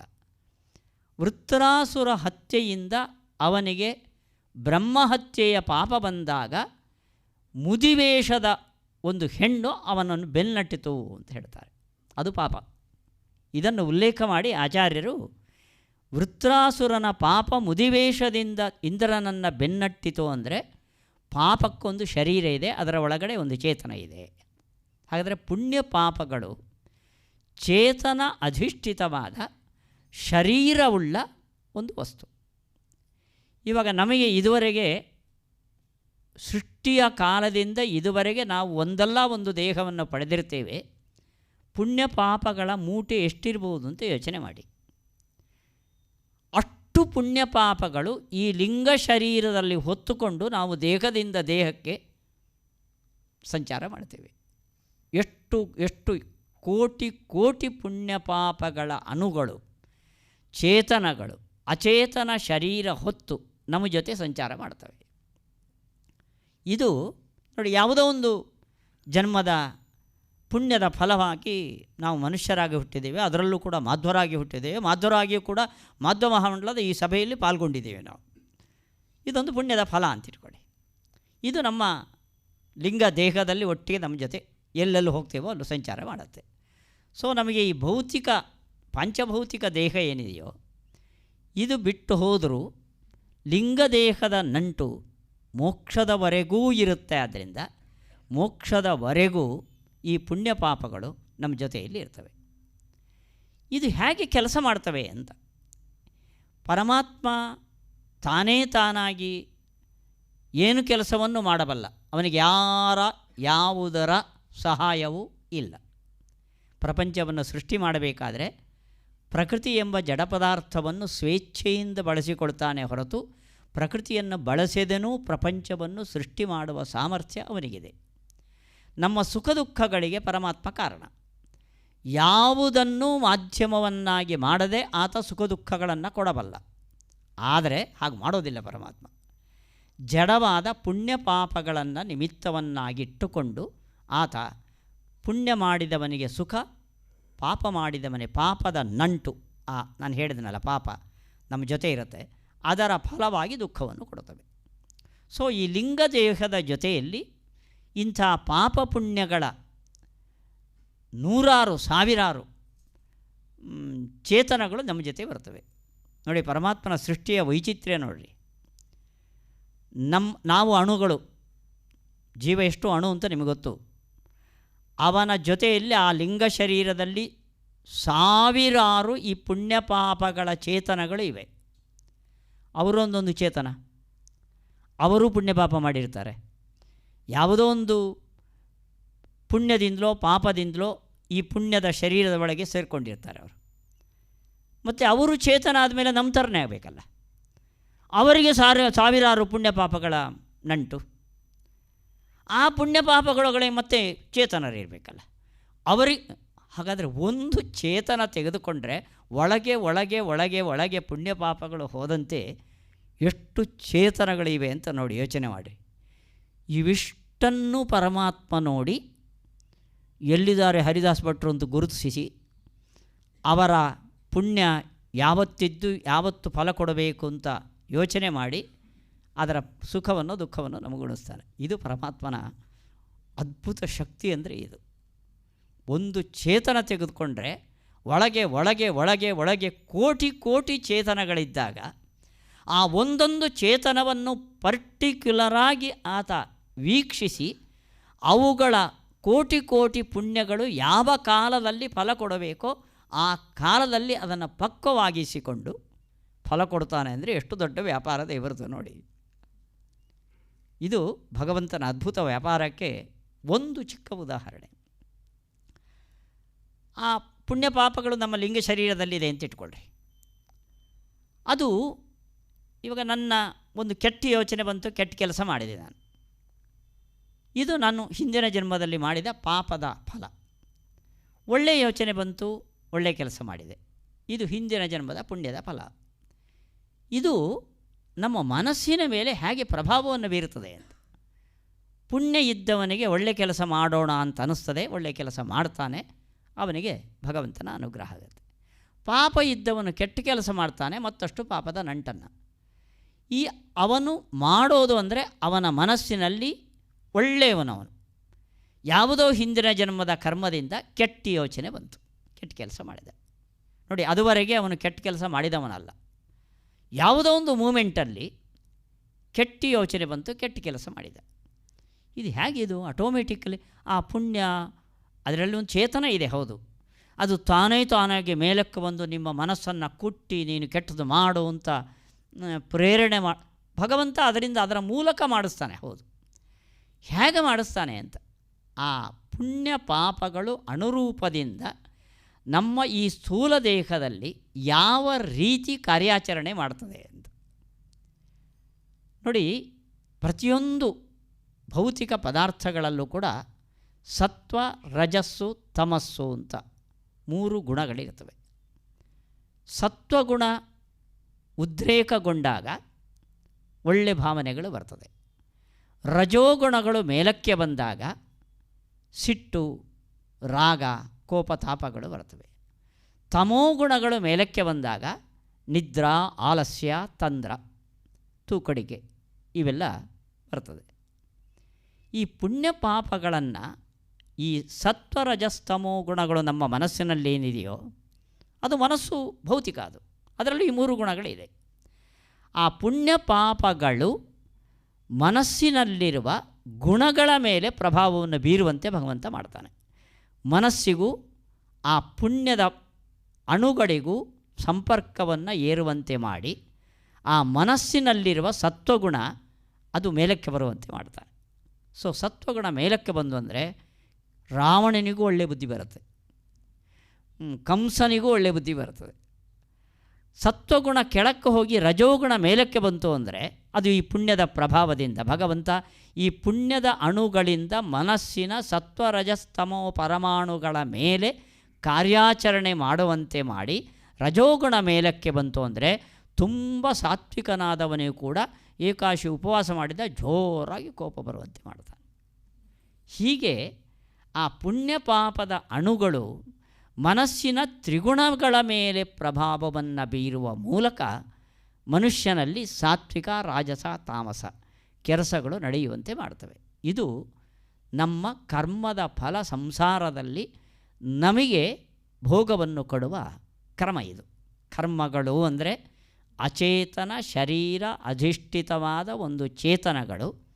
ಅವುಗಳು ನಮ್ಮ ಲಿಂಗ ಶರೀರದಲ್ಲಿ ಯಾವತ್ತೂ ಇದ್ದು ಲಿಂಗ ಶರೀರದ ಮನಸ್ಸಿನ ಜೊತೆ ನಮ್ಮ ಮನಸ್ಸು ಬೆರೆತಾಗ ಅಲ್ಲಿರುವ ತ್ರಿಗುಣಗಳ ಮೇಲೆ ಪ್ರಭಾವವನ್ನು ಬೀರಿ ನಮ್ಮಲ್ಲಿ ಒಳ್ಳೆ ಕೆಟ್ಟ ಕೆಲಸಗಳನ್ನು ಮಾಡಿಸುವ ಮೂಲಕ ನಮಗೆ ಸುಖವನ್ನು ದುಃಖವನ್ನು ಬರುವಂತೆ ಮಾಡ್ತವೆ. ಇದು ಕರ್ಮದ ಪ್ರಭಾವ ನಮ್ಮ ಕ್ರಿಯೆಗಳಲ್ಲಿ. ಕರ್ತೃತ್ವ ಅಂದರೆ ಇದೇನೆ, ಜ್ಞಾನಾತಿ ಇಚ್ಛತಿ ಯತತೆ. ನಿಮಗೇನು ಜ್ಞಾನ ಬಂತೋ ಅದಕ್ಕೆ ಅನುಗುಣವಾಗಿ ನೀವು ಇಚ್ಛೆ ಮಾಡ್ತೀರಿ, ಇಚ್ಛೆಗೆ ಅನುಗುಣವಾಗಿ ರಿಯಾಕ್ಟ್ ಮಾಡ್ತೀರಿ. ಈ ಜ್ಞಾನವನ್ನು ಭರಿಸುವ ಕೆಲಸ ಈ ಪುಣ್ಯ ಪಾಪಗಳ ಮೂಲಕ ಮನಸ್ಸಿನ ಮೇಲೆ ಪ್ರಭಾವ ಬೀರುವಂತೆ ಮಾಡಿ ಭಗವಂತ ಸತ್ಕರ್ಮ ಅಸತ್ಕರ್ಮಗಳನ್ನು ಮಾಡ್ತಾ ಮುಂದಕ್ಕೆ ಹೋಗ್ತಾನೆ ಅಂತ. ಇದು ಸಕಾಮ ಕರ್ಮ ನಮ್ಮ ಮೇಲೆ ಪ್ರಭಾವ ಬೀರುವ ಕ್ರಮ. ಇದು ನೋಡಿ, ನಿಷ್ಕಾಮ ಕರ್ಮ ಅಂದರೆ ನಿಮಗೆ ಗೊತ್ತು, ನಾ ಎರಡು ಅಟ್ಯಾಚ್ಮೆಂಟ್ ಬಿಟ್ಬಿಡಿ ಅಂತ. ಒಂದು ನಾನು ಮಾಡಿದ್ದೇನೆ ಅನ್ನೋದು ಸಂಗಂ ತ್ಯಕ್ತ್ವ, ಇನ್ನೊಂದು ಸಂಗತ್ಯಾಗ ಅಂದರೆ ನಾನು ಮಾಡಿದ್ದು ಅಂತ ಅದರಲ್ಲಿ ಸಂಕಲ್ಪ ಇರಬಾರ್ದು, ಮತ್ತು ಫಲದ ಅಪೇಕ್ಷೆ ಇರಬಾರ್ದು. ಇದನ್ನು ಮಾಡಿದಾಗ ಸಕಾಮ ಕರ್ಮ ನಿಷ್ಕಾಮ ಕರ್ಮ ಆಗುತ್ತೆ. ಆಚಾರ್ಯರ ನಿಷ್ಕಾಮ ಕರ್ಮದ ಒಂದು ಕಾನ್ಸೆಪ್ಟಿಗೂ ಉಳಿದ ಸಿದ್ಧಾಂತದ ಕಾನ್ಸೆಪ್ಟಿಗೂ ಸ್ವಲ್ಪ ವ್ಯತ್ಯಾಸ ಇದೆ. ನಾವು ಸಕಾಮ ನಿಷ್ಕಾಮಗಳನ್ನು ಎಲ್ಲಿ ಮಾಡಬಹುದು ಅಂದರೆ, ಇವಾಗ ಉದಾಹರಣೆಗೆ ಜ್ಯೋತಿಷ್ಠೋಮೇನ ಸ್ವರ್ಗಕಾಮೋ ಯಜೇತ ಅಂತಿದೆ. ನಿಮಗೆ ಸ್ವರ್ಗ ಬೇಕು ಅಂತಿದ್ದರೆ ಜ್ಯೋತಿಷ್ಠೋಮ ಯಾಗ ಮಾಡಿ. ಪುತ್ರಕಾಮ ಪುತ್ರೇಷ್ಟ್ಯ ಯಜೇತ, ಸಂತತಿ ಬೇಕು ಅಂತಿದ್ದರೆ ಪುತ್ರೇಷ್ಠಿ ಯಾಗವನ್ನು ಮಾಡಿ. ಸೊ ಉಳಿದ ಸಿದ್ಧಾಂತಿಗಳು, ಅದ್ವೈತನೋ ವಿಶಿಷ್ಟಾದ್ವೈತ ಸಿದ್ಧಾಂತಗಳು, ಪುತ್ರೇಷ್ಠಿ ಯಾಗವನ್ನು ಮಾಡಿದರೆ ಪುತ್ರ ಮಾತ್ರ ಫಲ ಹೊರತು ಪುತ್ರೇಷ್ಠಿ ಯಾಗಕ್ಕೆ ಬೇರೆ ಫಲ ಇಲ್ಲ ಅಂತ. ಆದರೆ ಆಚಾರ್ಯರ ಸಿದ್ಧಾಂತ, ನೀವು ಪುತ್ರಕಾಮೇಷ್ಟಿಯನ್ನು ಮಕ್ಕಳು ಬೇಕು ಸಂತತಿ ಬೇಕು ಅಂತ ಅಪೇಕ್ಷೆಯನ್ನು ಬಿಟ್ಟು ಭಗವಂತ ಪ್ರೀತನಾಗಲಿ ಅಂತ ಮಾಡೋದಕ್ಕೆ ಪರ್ಮಿಷನ್ ಇದೆ. ಸಕಾಮ ಕರ್ಮಗಳನ್ನೂ ಕೂಡ ಭಗವಂತನ ಪ್ರೀತಿಗೋಸ್ಕರ ಮಾಡಿ ನಿಷ್ಕಾಮ ಕರ್ಮವನ್ನಾಗಿ ಆಚರಣೆ ಮಾಡಬಹುದು. ಇದು ಆಚಾರ್ಯರ ಸಿದ್ಧಾಂತ. ಉಳಿದ ಸಿದ್ಧಾಂತಗಳಲ್ಲಿ ಪುತ್ರೇಷ್ಠಿ ಯಾಗವನ್ನು ಸಂತತಿಯ ಉದ್ದೇಶ ಬಿಟ್ಟು ಬೇರೆ ಉದ್ದೇಶಗಳಿಗೆ ಬಳಸುವಂತಿಲ್ಲ. ಆಚಾರ್ಯರ ಸಿದ್ಧಾಂತದಲ್ಲಿ ಪುತ್ರೇಷ್ಠಿ ಯಾಗವನ್ನೂ ಕೂಡ ಮಕ್ಕಳ ಮನೆ ತುಂಬ ಮಕ್ಕಳಿದ್ದವರೂ ಕೂಡ ಭಗವಂತನಿಗೆ ಪ್ರೀತರಿಯಾಗಲಿ ಅನ್ನೋ ಉದ್ದೇಶದಿಂದ ಮಾಡಬಹುದು. ನಾನು ಒಂದು ಉದಾಹರಣೆ ಅಷ್ಟೇ ಕೊಟ್ಟೆ. ಅಂದ ಸಕಾಮ ಕರ್ಮ ನಿಷ್ಕಾಮ ಕರ್ಮ ಅಂತ ಎರಡು ಗ್ರೂಪೇ ಇಲ್ಲ ಆಚಾರ್ಯರಲ್ಲಿ. ಸಕಾಮ ಕರ್ಮವನ್ನು ನಿಮ್ಮ ಮನಸ್ಸಿನಲ್ಲಿ ಕಾಮನೆ ಬಿಟ್ಟು ಮಾಡೋದಕ್ಕೆ ಪರ್ಮಿಷನ್ ಇದೆ. ಇದಕ್ಕೆ ಆಚಾರ್ಯರು ಒಂದು ಆಧಾರವನ್ನು ಕೊಟ್ಟಿದ್ದಾರೆ. ಇದು ನಿಮ್ಮ ಕಲ್ಪನೆ. ವೇದದಲ್ಲಿ ಸಂತತಿಯ ಅಪೇಕ್ಷೆ ಇದ್ದರೆ ಪುತ್ರೇಷ್ಠಿ ಮಾಡು ಅಂತ ಹೇಳಿದ್ದಾರೆ. ನೀವು ಸಂತತಿಯ ಅಪೇಕ್ಷೆಯನ್ನು ಬಿಟ್ಟು ಕೂಡ ಭಗವಂತನು ಪ್ರೀತನಾಗಲಿ ಅಂತ ಅದನ್ನು ಮಾಡ್ಬೋದು ಅಂತ ನೀವು ಹೇಳ್ತೀರಿ. ಏನು ಆಧಾರ ಅಂತ. ಇದಕ್ಕೆ ಆಚಾರ್ಯರು ಹೇಳ್ತಾರೆ, ವೇದದಲ್ಲಿ ಕೆಲವು ಕರ್ಮಗಳಿಗೆ ಫಲವನ್ನೇ ಹೇಳೋದಿಲ್ಲ. ವಿಶ್ವಜಿತ ಯಜೇತ, ವಿಶ್ವಜಿತ್ ಯಾಗ ಮಾಡಿರಿ ಅಂತ. ಯಾಕೆ? ಏನು ಹೇಳಲೇ ಇಲ್ಲ. ನೋಡಿ, ಕೆಲವು ಕಡೆ ಫಲ ಇಲ್ಲದೆ ಕರ್ಮವನ್ನು ವೇದ ಹೇಳುತ್ತೆ. ಫಲ ಇಲ್ಲದೆ ಕರ್ಮವನ್ನು ಹೇಳಿದರೆ ಅದಕ್ಕೇನು ಫಲ? ಇದಕ್ಕೆ ಮೀಮಾಂಸಕರು ಏನು ಹೇಳ್ತಾರೆ ಅಂದರೆ, ಎಲ್ಲಿ ಫಲವನ್ನು ಹೇಳದೆ ಕರ್ಮ ಹೇಳಿದೆಯೋ ಅಲ್ಲಿ ಸ್ವರ್ಗವನ್ನು ಆ್ಯಡ್ ಮಾಡಿ ಅಂತ. ಹಾಗಾದರೆ ವಿಶ್ವಜಿತ ಯಜೇತ, ವಿಶ್ವಜಿತ್ ಯಾಗವನ್ನು ಯಾಕೆ ಮಾಡಿ ಅಂದರೆ, ಯಾಕೆ ಅಂದರೆ ಸ್ವರ್ಗ ಬಿಟ್ಟು ಅವರಿಗೆ ಬೇರೆ ಫಲನೇ ಇಲ್ಲ. ಆದ್ದರಿಂದ ಸ್ವರ್ಗದ ಅಪೇಕ್ಷೆ ಇದ್ದವರು ವಿಶ್ವಜಿತ್ ಯಾಗ ಮಾಡಿರಿ ಅಂತ. ಇದು ಕರ್ಮದಲ್ಲಿ ದೃಷ್ಟಿ ಇಟ್ಟ ಮೀಮಾಂಸಕರ ಸಿದ್ಧಾಂತ. ಇದು ಆಚಾರ್ಯ ಹೇಳ್ತಾರೆ, ಒಂದು ಕಡೆ ಫಲ ಇಲ್ಲದೆ ಕರ್ಮವನ್ನು ಹೇಳ್ತು ಅಂದರೆ ಕರ್ಮಕಾಂಡದಲ್ಲಿ ಹಾಗಾದರೆ ಫಲದ ಉದ್ದೇಶ ಇಲ್ಲದೇನೂ ಆ ಕರ್ಮವನ್ನು ಮಾಡಬಹುದು ಅಂತಾಯ್ತಲ್ಲ. ಹಾಗಾದರೆ ಪುತ್ರೇಷ್ಟಿಯನ್ನು ಪುತ್ರನ ಅಪೇಕ್ಷೆ ಇರುವವರು ಮಾಡಬೇಕು ಅಂದರೆ ಪುತ್ರನ ಅಪೇಕ್ಷೆ ಪಡಿ, ಕರ್ಮವನ್ನು ಮಾಡಿ ಅಂತ ವೇದದ ಫೋರ್ಸ್ ಅಲ್ಲ. ನಿಮಗೆ ಪುತ್ರನ ಅಪೇಕ್ಷೆ ಇದ್ದರೆ ಪುತ್ರೇಷ್ಟಿ ಮಾಡಿ, ಪುತ್ರನ ಅಪೇಕ್ಷೆ ಇಲ್ಲದಿದ್ದರೆ ಪುತ್ರೇಷ್ಟಿ ಮಾಡಬೇಡ ಅಂತ ಏನು ವೇದ ಹೇಳಲಿಲ್ಲ, ಅದನ್ನು ಮಾಡಿ ದೇವರ ಪ್ರೀತಿಗೋಸ್ಕರ. ಇದು ಆಚಾರ್ಯರ ಅಪ್ರೋಚ್. ಅಂದ ಸಕಾಮವನ್ನು ನಿಷ್ಕಾಮವಾಗಿ ಮಾಡಬಹುದು ಅನ್ನೋದು ಆಚಾರ್ಯರ ಒಂದು ಸಿದ್ಧಾಂತ. ಆದ್ದರಿಂದ ನೀವು ಮನೆಯಲ್ಲಿ ವರ್ಷಕ್ಕೊಂದು ಸತಿ ಒಂದು ಸತ್ಯನಾರಾಯಣ ಪೂಜೆ ಮಾಡೋದು ಅಂತ ಇಟ್ಕೊಂಡಿದ್ದೀರಿ ಇಟ್ಕೊಳ್ಳಿ. ಯಾಕೆ ಮಾಡೋದು ಅಂದರೆ ನಾವು ಪ್ರತಿ ವರ್ಷ ನಮ್ಮ ಬಂಧುಗಳ ಮನೆಗೆ ಹೋಗ್ತೇವೆ, ಬಂಧುಗಳನ್ನೆಲ್ಲ ನಮ್ಮ ಮನೆಗೆ ಕರೀಬೇಕು, ಅದಕ್ಕೋಸ್ಕರ ಒಂದು ಸತ್ಯನಾರಾಯಣ ಪೂಜೆ ಅಂತ ಇಟ್ಕೊಂಡಿದ್ದೀವಿ. ಅಂದರೆ ಇದು ಸಕಾಮ ಆಯಿತೋ ನಿಷ್ಕಾಮ ಆಯಿತೋ ಹೇಳಿ. ಬಂಧುಗಳಿಗೆ ಊಟ ಹಾಕೋಸ್ಕರ ದೇವ್ರ ಪೂಜೆ ಒಂದು ಅಂತ. ಈ ಸತ್ಯನಾರಾಯಣ ಪೂಜೆಗೆ ಇಷ್ಟುದ್ದದ ಫಲ ಇದೆ. ನೀವು ವೆಂಕಟೇಶ ಸ್ತೋತ್ರ ಹೇಳಿದರೆ ಇಷ್ಟುದ್ದದ ಫಲ ಇದೆ. ನೀವು ಫಲವನ್ನು ಮೈನಸ್ ಮಾಡಿ ದೇವರ ಪ್ರೀತಿ ಆಗಲಿ ಅಂತ ಅದೇ ಸತ್ಯನಾರಾಯಣ ಪೂಜೆಯನ್ನು ಮಾಡಬಹುದು. ನಾನು ಒಂದು ಉದಾಹರಣೆ ಕೊಟ್ಟೆ ಅಷ್ಟೇ. ಯಾವುದೇ ಸಕಾಮ ಕರ್ಮಗಳನ್ನು ನೀವು ಫಲದ ಉದ್ದೇಶವನ್ನು ಬಿಟ್ಟು ಭಗವತ್ ಪ್ರೀತಿಗೋಸ್ಕರ ಮಾಡಿದರೆ ಅದು ನಿಷ್ಕಾಮ ಕರ್ಮ ಆಗಬಲ್ಲದು. ಇದು ಆಚಾರ್ಯರ ಕರ್ಮ ಸಿದ್ಧಾಂತ. ಇನ್ನೊಂದು ಆಚಾರ್ಯರ ಸಿದ್ಧಾಂತ ಇದೆ, ಇದು ಉಳಿದ ಸಿದ್ಧಾಂತಿಗಳು ಹೇಳಲಿಲ್ಲ. ನೋಡಿ, ನಮ್ಮ ಭಾರತೀಯ ದರ್ಶನದಲ್ಲಿ ಭಾಸ್ಕರ ಸಿದ್ಧಾಂತದ ಒಂದು ಅಭಿಪ್ರಾಯವನ್ನು ನಾನು ಮೊನ್ನೆ ಹೇಳಿದೆ. ಅವರು ಮೋಕ್ಷ ಜ್ಞಾನ ಕರ್ಮ ಸಮುಚ್ಚಯ ಸಾಧ್ಯ ಅಂತಾರೆ. ನಿಮಗೆ ಸಂಸಾರದ ಬಿಡುಗಡೆ ಆಗಬೇಕಾದ್ರೆ ಜ್ಞಾನವೂ ಬೇಕು, ಕರ್ಮವೂ ಬೇಕು, ಈಕ್ವಲ್ ಇಂಪಾರ್ಟೆನ್ಸ್ ಎರಡು. ಹಕ್ಕಿಗೆ ಮೇಲ್ಗಡೆ ಬಾನಿನ ಎತ್ತರ ಹಾರಬೇಕಾದ್ರೆ ಎಡ ಬಲ ಎರಡೂ ರೆಕ್ಕೆಗಳು ಬೇಕು. ಹಾಗೆ ಈತ ಮೋಕ್ಷ ಪಡೀಬೇಕಾದರೆ ಕರ್ಮ ಜ್ಞಾನ ಎಂಬ ಎರಡು ರೆಕ್ಕೆಗಳಿದ್ದರೆ ಮಾತ್ರ ಮೋಕ್ಷವನ್ನು ಹೊಂದಕ್ಕೆ ಸಾಧ್ಯ. ಸೊ ಕರ್ಮ ಜ್ಞಾನಗಳಿಗೆ ಸಮಪ್ರಾಧಾನ್ಯವನ್ನು ಕೊಟ್ಟ ಒಂದು ದರ್ಶನ ಇದೆ.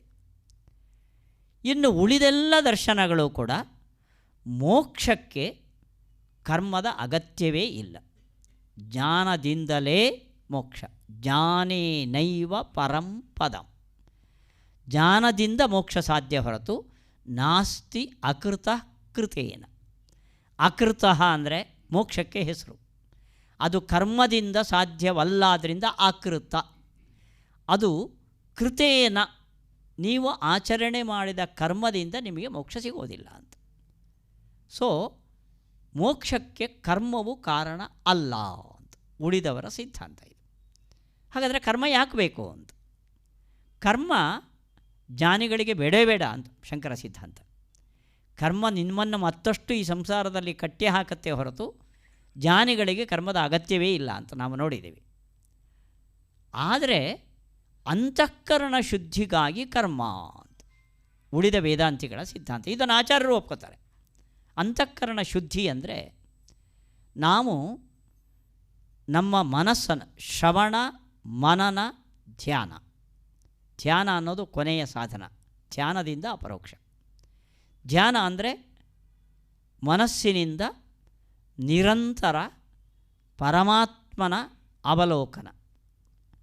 ಮನಸ್ಸಿನಿಂದ ಅವಲೋಕನ ಅಂದರೆ ಮನಸ್ಸಿನಿಂದ ಯಾವುದನ್ನು ನೋಡೋದು ನಾವು? ದೇವರನ್ನು ಅಲ್ಲ, ದೇವರ ಫೋಟೋವನ್ನು ನೋಡ್ತೇವೆ. ಹೊರಗಡೆ ಗೋಡೆಯಲ್ಲಿ ತಗಲು ಹಾಕಿರ್ತೇವೆ. ಕಣ್ಣು ಮುಚ್ಚಿ ನಮ್ಮ ಎದುರುಗಡೆ ದೇವರು ಕಾಣಿಸ್ತಾನೆ, ಅದು ಒಂದು ದೇವರ ಫೋಟೋ. ಹೊರಗಡೆ ಫೋಟೋ ಅದು ಭೌತಿಕವಾದ ಸಾಮಗ್ರಿಗಳಿಂದ ಸಿದ್ಧವಾದದ್ದು. ಒಳಗಡೆ ಫೋಟೋ ದೇವರ ಬಗ್ಗೆ ಕೇಳಿ ಕೇಳಿ ನಮ್ಮ ಮನಸ್ಸಿನಿಂದ ನಾವು ಕಲ್ಪಿಸಿಕೊಂಡಿದ್ದು, ಅದನ್ನು ವಾಸನಾಮಯ ಅಂತ ಕರೀತಾರೆ. ಸೊ ನೀವು ಒಳಗಡೆಯಿಂದ ಧ್ಯಾನದಲ್ಲಿ ನೋಡೋದು ದೇವರಲ್ಲ, ದೇವರ ಪ್ರತಿಕೃತಿ. ನೇದಂ ಯದಿದಂ ಉಪಾಸತೆ. ನೀನೇನು ಧ್ಯಾನ ಮಾಡ್ತೀಯೋ ನಿನ್ನ ಮನಸ್ಸಿನ ಎದುರುಗಡೆ ದೇವರು ಬಂದಿದ್ದಲ್ಲ, ದೇವರ ಪ್ರತಿಕೃತಿ ಬಂದಿತ್ತು. ದೇವರು ಬರುವಂತೆ ಆಗಬೇಕು. ಈ ಧ್ಯಾನ ನಿರಂತರವಾಗಿ ಆ ದೇವರ ಪ್ರತಿಕೃತಿಯ ಧ್ಯಾನ ನಿರಂತರವಾಗಿ ಮಾಡಿದರೆ ಒಂದು ದಿವಸ ಧದಕ್ ಅಂತ ಅದೇ ಜಾಗದಲ್ಲಿ ದೇವರು ಬಂದು ನಿಲ್ತಾನೆ. ಇದು ಜ್ಞಾನಕ್ಕೆ, ಅಪರೋಕ್ಷ ಜ್ಞಾನಕ್ಕೆ ಅಂತಿಮ ಸಾಧನ ಧ್ಯಾನ. ಇದು ಈ ಧ್ಯಾನ ಯಾವತ್ತೂ ಸಾಧ್ಯ ಆಗತ್ತೆ ಅಂದರೆ ಮನಸ್ಸು ಬೇರೆ ಕಡೆ ಹರಿಬಾರ್ದು. ಬೇರೆ ನಮಗೆ ಮನಶ್ಚಂಚಲಮಸ್ಥಿರಂ, ಅರ್ಜುನನ ಪ್ರಶ್ನೆ ಅದು, ಅರ್ಜುನನೇ ಹೇಳಿದ್ದದು. ನಾವು ಧ್ಯಾನಕ್ಕೆ ಅಂತ ಕೂತರೆ, ಇವತ್ತು ಏನಾದರೂ ಏಕಾದಶಿ ಮನೆ ಬಗ್ಗೆ ಯೋಚನೆ ಇಲ್ಲದೆ ಧ್ಯಾನ ಮಾಡ್ತೇವೆ ಅಂದರೆ ಅಡುಗೆ ಮನೆಯಲ್ಲಿ ಟೊಸ್ ಅಂದ ಕೂಡಲೇ ಬಿಸಿಬೇಳೆ ಬಾತೋ ಇಡ್ಲಿಯೋ ಅಂತ ಯೋಚನೆ ಮಾಡುತ್ತೆ. ನಮಗೆ ಏನಾದರೂ ಒಂದು ನಮ್ಮ ಮನಸ್ಸು ವಿಚಲಿತ ಆಗುತ್ತೆ.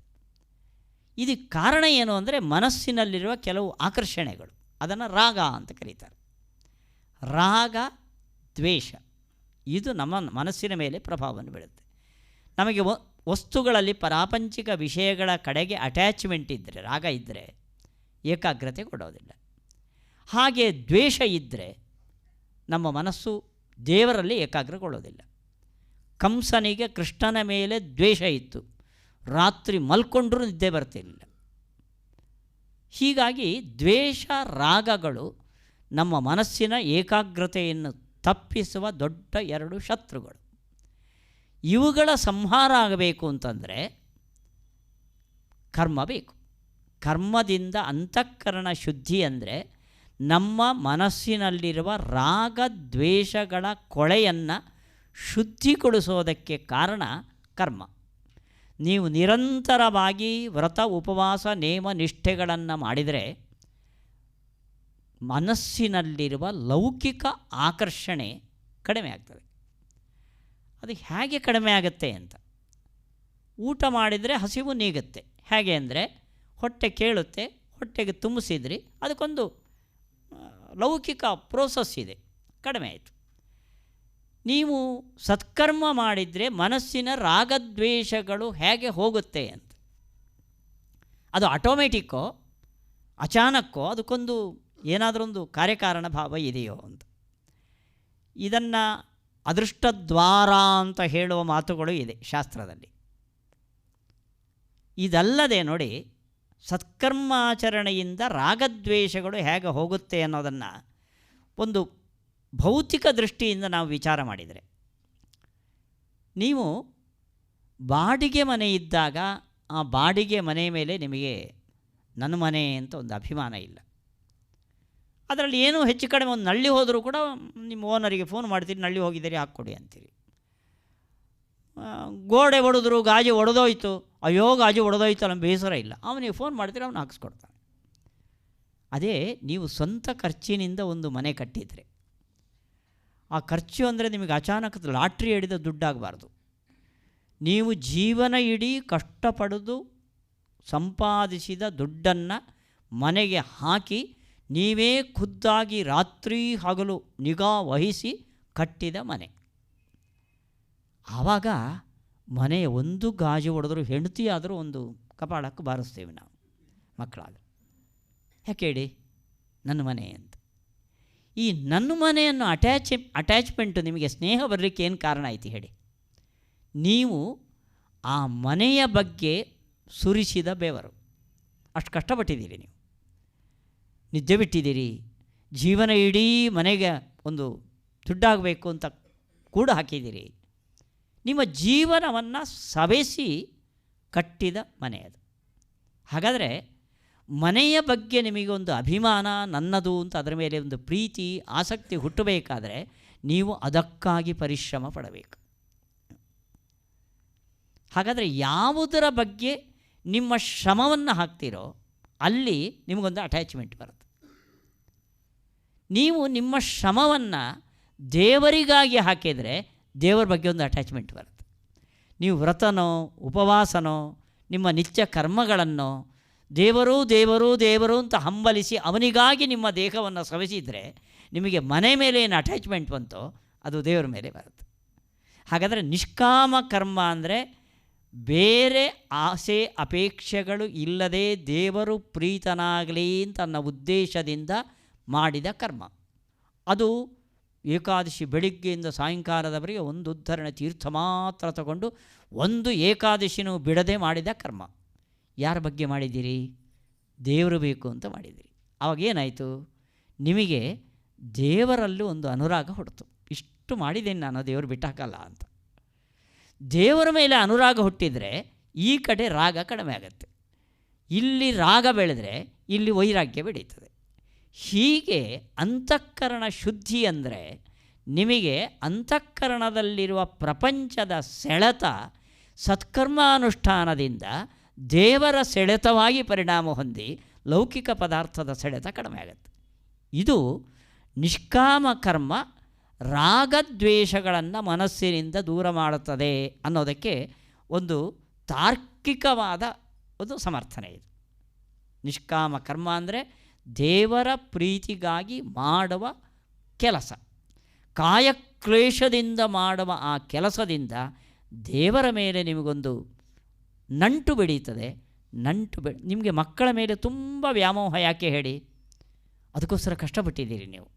ಆದ್ದರಿಂದ ಮಗು ಬಿದ್ದು ಒಂದು ಬೆರಳು ನೋವಾದರೂ ಕೂಡ ನಿಮ್ಮ ಕಣ್ಣಲ್ಲಿ ನೀರು ಬರುತ್ತೆ. ಮಗುವಿಗೆ ಕಷ್ಟಪಟ್ಟಿದ್ದೀರಿ ನೀವು. ಹಾಗೆ ದೇವರಿಗಾಗಿ ಕಷ್ಟಪಟ್ಟಾಗ, ಸತ್ಕರ್ಮಾನುಷ್ಠಾನ ಮಾಡಿದಾಗ ದೇವರಲ್ಲೂ ಒಂದು ರಾಗ ಬೆಳೆಯುತ್ತದೆ ನಿಮಗೆ. ಅವನು ನೋಡ್ತಾನೆ, ಅವನು ಮೆಚ್ಚುತ್ತಾನೆ ಅಂತ ಲೌಕಿಕ ಅಪೇಕ್ಷೆ ಕಡಿಮೆ ಆಗುತ್ತೆ. ಆ ಮನಸ್ಸಿಗೆ ಒಂದು ಇಷ್ಟು ದಪ್ಪ ಅದರಲ್ಲಿ ಓವರ್ಫ್ಲೋ ಆಗೋದಿಲ್ಲ. ದೇವರ ರಾಗ, ದೇವರ ಬಗ್ಗೆ ಅನುರಾಗ ನಿಮಗೆ ಬೆಳೀತು ಅಂದರೆ ಅಷ್ಟು ಭಾಗ ಲೌಕಿಕದ ಅನುರಾಗ ಕಡಿಮೆ ಆಯಿತು ಅಂತ ಅರ್ಥ. ಇದು ಅಂತಃಕರಣ ಶುದ್ಧಿಗೆ ನಿಷ್ಕಾಮ ಕರ್ಮ ಕಾರಣ ಆಗುತ್ತೆ ಅನ್ನೋದನ್ನು ತಾರ್ಕಿಕವಾಗಿ ಸಮರ್ಥನೆ ಮಾಡುವ ಒಂದು ಕ್ರಮ ನಮ್ಮಲ್ಲಿದೆ. ಹಾಗಾದರೆ ನಿಷ್ಕಾಮ ಕರ್ಮದ ಕೆಲಸ ಎಷ್ಟು ಅಂದರೆ ಅಂತಃಕರಣದ ಶುದ್ಧಿ. ಯಾವತ್ತು ಭಾಗವತದಲ್ಲಿ ವೇದವ್ಯಾಸರು ಹೇಳುವ ಮಾತು ಧರ್ಮ ಸ್ವನುಷ್ಠಿತ ಪುಂಸಾಂ. ನೀವು ಬಹಳ ಕಷ್ಟಪಟ್ಟು ಸತ್ಕರ್ಮಾಚರಣೆಯನ್ನು ಮಾಡಿದ್ದೀರಿ, ಅದು ಸಫಲ ಆಗಿದೆಯೋ ಇಲ್ಲವೋ ಅಂತ ನೋಡುವ ಟೆಸ್ಟಿಂಗ್ ಪಾಯಿಂಟ್ ಯಾವುದು ಅಂದರೆ ವಿಶ್ವಕ್ಸೇನ ಕಥಾಸುಯ ನೋತ್ಪಾದಯೇತ್ ಯದಿ ರತಿಂ ಶ್ರಮ ಏವ ಹಿ ಕೇವಲ. ನಿಮಗೆ ಧಾರ್ಮಿಕ ಪಾಠ ಪ್ರವಚನ ದೇವರ ಕಥೆಗಳಲ್ಲಿ ಶ್ರದ್ಧೆ ಮೂಡಿತು ಅಂದರೆ ಅದು ಧರ್ಮಾಚರಣೆ ಸಾರ್ಥಕವಾಗಿದೆ ಅಂತ ಅರ್ಥ. ನೀವು ಎಷ್ಟೇ ಧರ್ಮಾಚರಣೆ ಮಾಡಿದ್ದರೂ ಕೂಡ ಕೃಷ್ಣರಾಮರ ಕಥೆ ಕೇಳಿದಾಗ ನಿಮ್ಮ ಮನಸ್ಸು ಮೃದು ಆಗಿಲ್ಲ ಅಂದರೆ ನೀವು ಮಾಡಿದ್ದಕ್ಕೂ ಕತ್ತೆ ಮಾಡಿದ್ದಕ್ಕೂ ಯಾವ ವ್ಯತ್ಯಾಸವೂ ಇಲ್ಲ ಅಂತ. ಶ್ರಮ ಏವ ಹಿ ಕೇವಲ. ಅಲ್ಲಿಗೆ ಧರ್ಮಾಚರಣೆಯ ಉದ್ದೇಶ ಭಗವಂತನ ಮೇಲೆ ಪ್ರೀತಿ ಹುಟ್ಟೋದು. ಅದು ಈ ರೀತಿಯಿಂದ. ಇದು ನಿಷ್ಕಾಮ ಕರ್ಮ. ಯಾವತ್ತು ನಿಮ್ಮ ಮನಸ್ಸು ಪೂರ್ಣ ಲೌಕಿಕ ಆಕರ್ಷಣೆಯನ್ನು ಕಳೆದುಕೊಂಡು ಭಗವಂತನಲ್ಲಿ ಏಕಾಗ್ರ ಆಯಿತೋ ಆವಾಗ ಕರ್ಮದ ಅಗತ್ಯ ಇಲ್ಲ. ಇದು ನಿಷ್ಕಾಮ ಕರ್ಮವನ್ನು ಉಳಿದವರು ಉಪಯೋಗಿಸಿದ ಕರ್ಮ. ಇದನ್ನು ನಾವು ಒಪ್ತೇವೆ.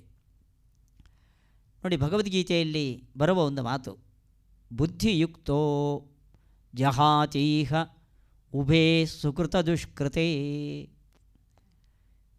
ಹಾಗಾದರೆ ಕರ್ಮದ ಪಾತ್ರ ಎಲ್ಲಿ ಅಂದರೆ ಅಪರೋಕ್ಷ ಜ್ಞಾನ ಬರುವವರೆಗೆ, ಆಮೇಲೆ ಕರ್ಮದ ಅಗತ್ಯ ಇಲ್ಲ. ಏನಾಗುತ್ತೆ ಆವಾಗ ಅಂದರೆ ಬುದ್ಧಿಯುಕ್ತ. ನಿಮಗೆ ಅಪರೋಕ್ಷ ಜ್ಞಾನ, ದ್ವಿತೀಯಾಧ್ಯಾಯದ 50ನೇ ಶ್ಲೋಕ ಇದು. ನಿಮಗೆ ಅಪರೋಕ್ಷ ಜ್ಞಾನ ಬಂದರೆ ಜಹಾತಿ ಬಿಡ್ತೀರಿ ನೀವು. ಯಾವುದನ್ನು? ಉಭೇ ಸುಕೃತ ದುಷ್ಕೃತೆ.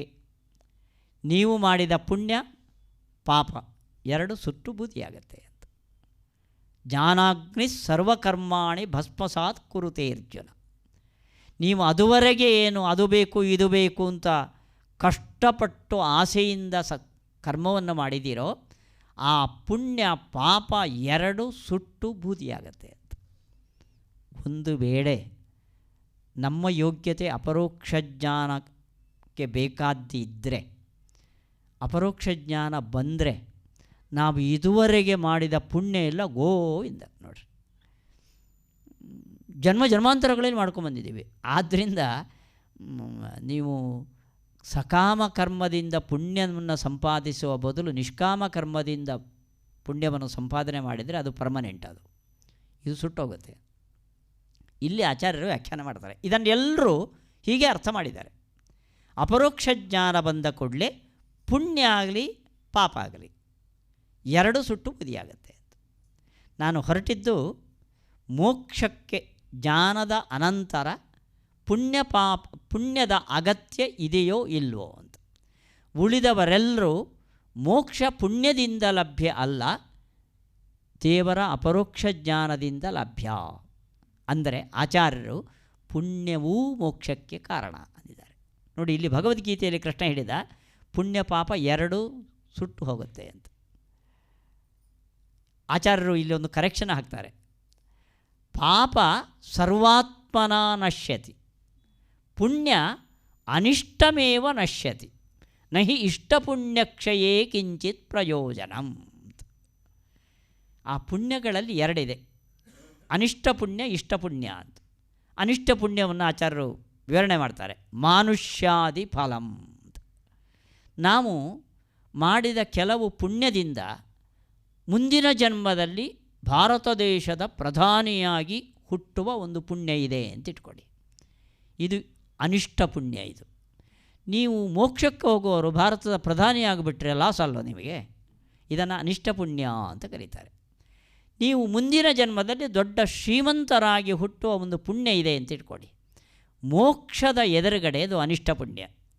ಭಗವಂತನ ಅಪರೋಕ್ಷ ಜ್ಞಾನ ಬಂದ ಕೂಡಲೇ ಲೌಕಿಕ ಫಲಗಳಿಗೆ ಕಾರಣವಾದ ಅನಿಷ್ಟ ಪುಣ್ಯಗಳು ಸುಟ್ಟು ಬೂದಿಯಾಗತ್ತೆ. ಇಷ್ಟ ಪುಣ್ಯಗಳು ನಾಶ ಆಗಲ್ಲ, ಅದು ಅಸೆಟ್ ಹಾಗೆ ಇರ್ತದೆ ಅಂತ. ಆಯಿತಾ? ನತು ಬೃಹತ್ ಫಲಂ ಉಪಾಸನಾದಿ ಜನಿತಂ. ಭಗವಂತನ ಶ್ರವಣಮನನ ಧ್ಯಾನಗಳಿಂದ ಏನು ಪುಣ್ಯ ಸಂಪಾದನೆ ಮಾಡಿರ್ತೇವೋ ಅದು ನಾಶ ಆಗಲ್ಲ. ಅಲ್ಲಿಗೆ ಜ್ಞಾನ ಬಂದ ಮೇಲೂ ಕೂಡ ಪುಣ್ಯದ ಗಂಟು, ಈ ಇಷ್ಟ ಪುಣ್ಯದ ಗಂಟು ನಮ್ಮ ಜೊತೆ ಇರ್ತದೆ, ಅದು ಮೋಕ್ಷಕ್ಕೆ ಕಾರಣ ಆಗುತ್ತೆ. ಇದು ಆಚಾರ್ಯರ ಸಿದ್ಧಾಂತ. ಯಾರೂ ಕೂಡ ಮೋಕ್ಷದಲ್ಲಿ ಪುಣ್ಯ ಇರ್ತದೆ ಅಂತ ಹೇಳಲಿಲ್ಲ. ಆದರೆ ಆಚಾರ್ಯರ ಸಿದ್ಧಾಂತ ಮೋಕ್ಷದಲ್ಲೂ ಇಷ್ಟ ಪುಣ್ಯಗಳು ಅನುವೃತ್ತ ಆಗತ್ತೆ. ಕರ್ಮಾಣಿ ವಿಜ್ಞಾನಮಯಶ್ಚ ಆತ್ಮ ಪರೇ ವ್ಯಯೇ ಸರ್ವ ಏಕೀಭವಂತಿ. ಜೀವನು ಹೋಗಿ ಮೋಕ್ಷಕ್ಕೆ ಸೇರಿದಾಗ ಕರ್ಮಾಣಿ, ಈ ಸತ್ಕರ್ಮಗಳು ಅನ್ನಿದೆ. ಇದರ ಮೇಲೆ ಪ್ರಶ್ನೆ, ಹಾಗಾದರೆ ಜ್ಞಾನೋತ್ತರದಲ್ಲಿ ಮಾಡಿದ ಸತ್ಕರ್ಮಗಳಿಂದ ಏನು ಪುಣ್ಯ ಹುಟ್ಟುತ್ತೋ ಅದು ಮೋಕ್ಷಕ್ಕೆ ಹೋಗುತ್ತೆ? ಜ್ಞಾನ ಬಂದಾಗ ಈ ಅನಿಷ್ಟವಾದ ಪುಣ್ಯ ನಾಶ ಆಗತ್ತೆ ಹೊರತು ಇಷ್ಟ ಪುಣ್ಯ ನಾಶ ಆಗಲ್ಲ, ಅದು ಉಳ್ಕೊಳ್ಳುತ್ತೆ. ಇದು ಯಾಕೆ ಬೇಕು ಅಂತ. ಈ ಇಷ್ಟ ಪುಣ್ಯವನ್ನು ಮೋಕ್ಷದಲ್ಲಿ ಹಿಡ್ಕೊಂಡು ನಾವು ಏನು ಮಾಡಬೇಕು ಅಂತ ಇದನ್ನು ಟೀಕಾಚಾರು ಪ್ರಶ್ನೆ ಮಾಡಿಕೊಂಡಿದ್ದಾರೆ ಈ ಸಂದರ್ಭದಲ್ಲಿ. ನೋಡಿ, ನಮ್ಮ ಮೋಕ್ಷದ ಕಾನ್ಸೆಪ್ಟ್ ಹೇಗಿದೆ ಅಂದರೆ, ಮೋಕ್ಷ ಅಂದರೆ ಮುಕ್ತಿರ್ ನೈಜ ಸುಖಾನುಭೂತಿ. ನಿದ್ರೆಯಲ್ಲಿ ಆಗುವ ಸುಖ ನಮಗೆ ಎಚ್ಚರದ ಸುಖಕ್ಕಿಂತೂ ಮೇಲಾಗತ್ತೆ. ನಾವು ಊಟ ಬೇಕಾದರೂ ಬಿಟ್ಟೆವು, ಏಕಾದಶಿ ಉಪವಾಸ ಮಾಡ್ತೇವೆ, ಜಾಗರಣೆ ಮಾಡೋ ಅಂದರೆ ಸಾಧ್ಯವೇ ಇಲ್ಲ. ಅಲ್ಲಿಗೆ ನಿದ್ದೆ ಎಲ್ರಿಗೂ ಬೇಕು. ನಿದ್ದೆಯಲ್ಲಿ ಸುಖ ಆಗತ್ತಲ್ಲ, ಇದು ಟಿ ವಿ ನೋಡಿಯೋ ಹಾಡು ಕೇಳಿಯೋ ರುಚಿಯಾದ ಪದಾರ್ಥ ತಿಂದೋ ಬರುವ ಸುಖನ ಇದು ಅಲ್ಲ.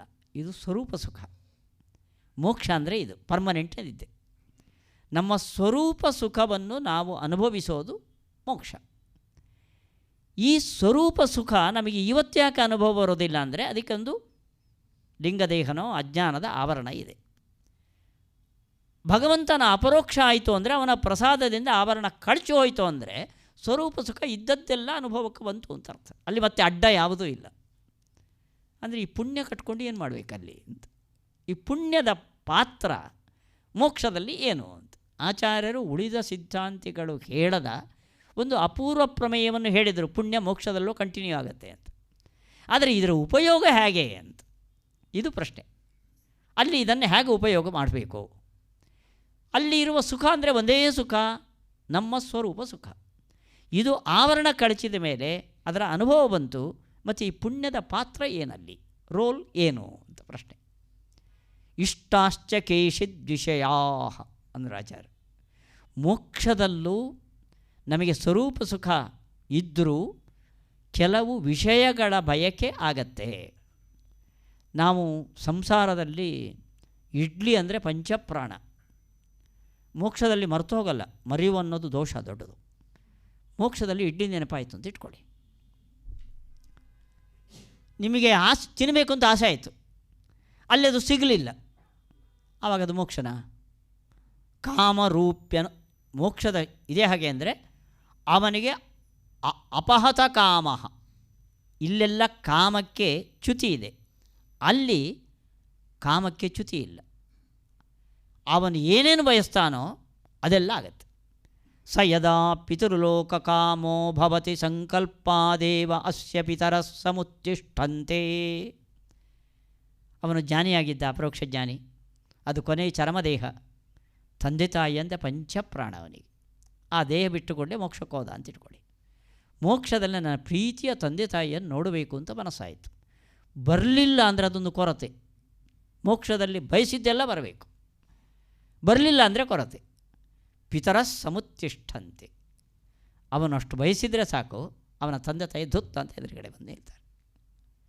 ಹೀಗೆ ಮೋಕ್ಷದಲ್ಲೂ ಕೂಡ ಸ್ವರೂಪ ಸುಖ ಬೇಕಾದಷ್ಟಿದ್ದರೂ ಕೂಡ ಅವನಿಗೆ ಕೆಲವು ವಿಷಯ ಪದಾರ್ಥಗಳ ಬಯಕೆ ಆಗ್ತದೆ. ತಂದೆ ತಾಯಿಯನ್ನು ನೋಡಿ ಖುಷಿ ಪಡ್ತಾನೆ.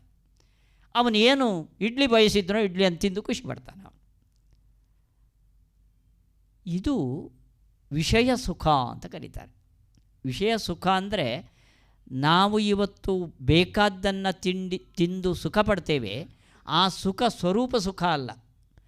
ಎಚ್ಚರ ಆದ ಕೂಡಲೇ ನಮ್ಮ ಸ್ವರೂಪ ಬಂದು ಏನು ಸುಖ ಇದ್ದರೂ ಕೂಡ ಹೊರಗಿನ ಸುಖ. ಆದರೆ ಮೋಕ್ಷದಲ್ಲಿ ಈ ಅಂತಃಕರಣ ಅನ್ನೋದು ಇಲ್ಲ. ಸ್ವರೂಪ ಸುಖ ಬಿಟ್ಟರೆ ಬೇರೆ ಇಲ್ಲ.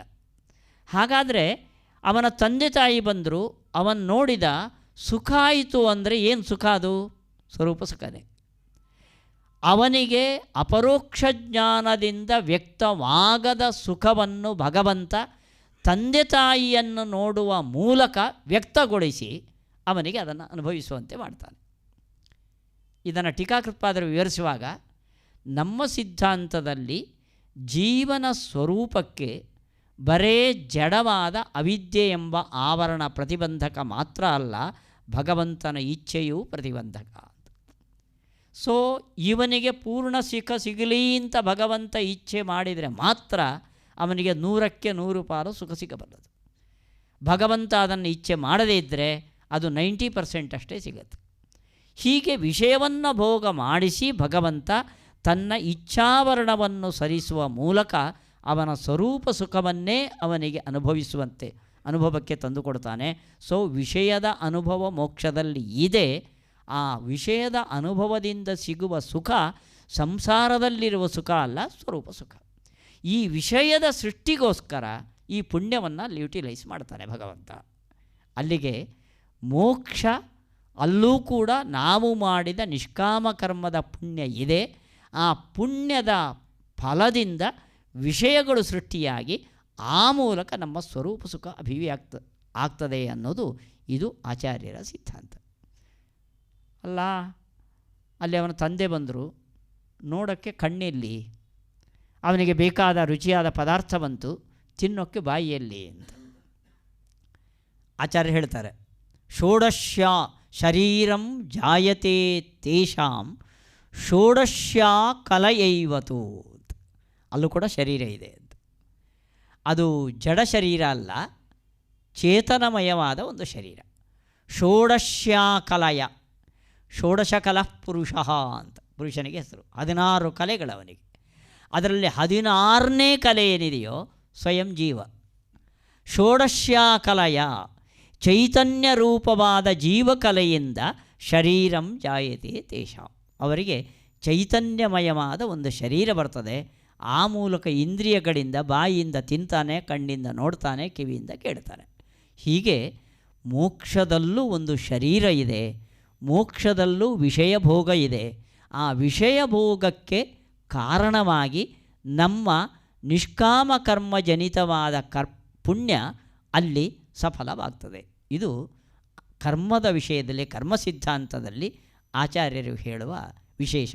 ಇಲ್ಲಿ ಟೀಕಾಕೃತ್ಪಾದರು ಹೇಳ್ತಾರೆ, ನಮ್ಮ ಸಿದ್ಧಾಂತದಿಂದ ಮೋಕ್ಷವು ಜ್ಞಾನ ಕರ್ಮಗಳಿಂದ ಸಾಧ್ಯ ಅಲ್ಲ ಅನ್ನೋದು ಕರೆಕ್ಟ್, ಹೌದು ಅನ್ನೋದು ಕರೆಕ್ಟ್. ಮೋಕ್ಷವು ಜ್ಞಾನ ಕರ್ಮ ಎರಡರಿಂದಲೂ ಸಾಧ್ಯ ಅಲ್ಲ. ಯಾಕೆ ಅಂದರೆ ಇಲ್ಲಿ ಮಾಡಿದ ಸಕಾಮ ಕರ್ಮದಿಂದ ಮೋಕ್ಷ ಸಿಗಲ್ಲ. ಜ್ಞಾನ ಮಾತ್ರ ಕಾರಣ.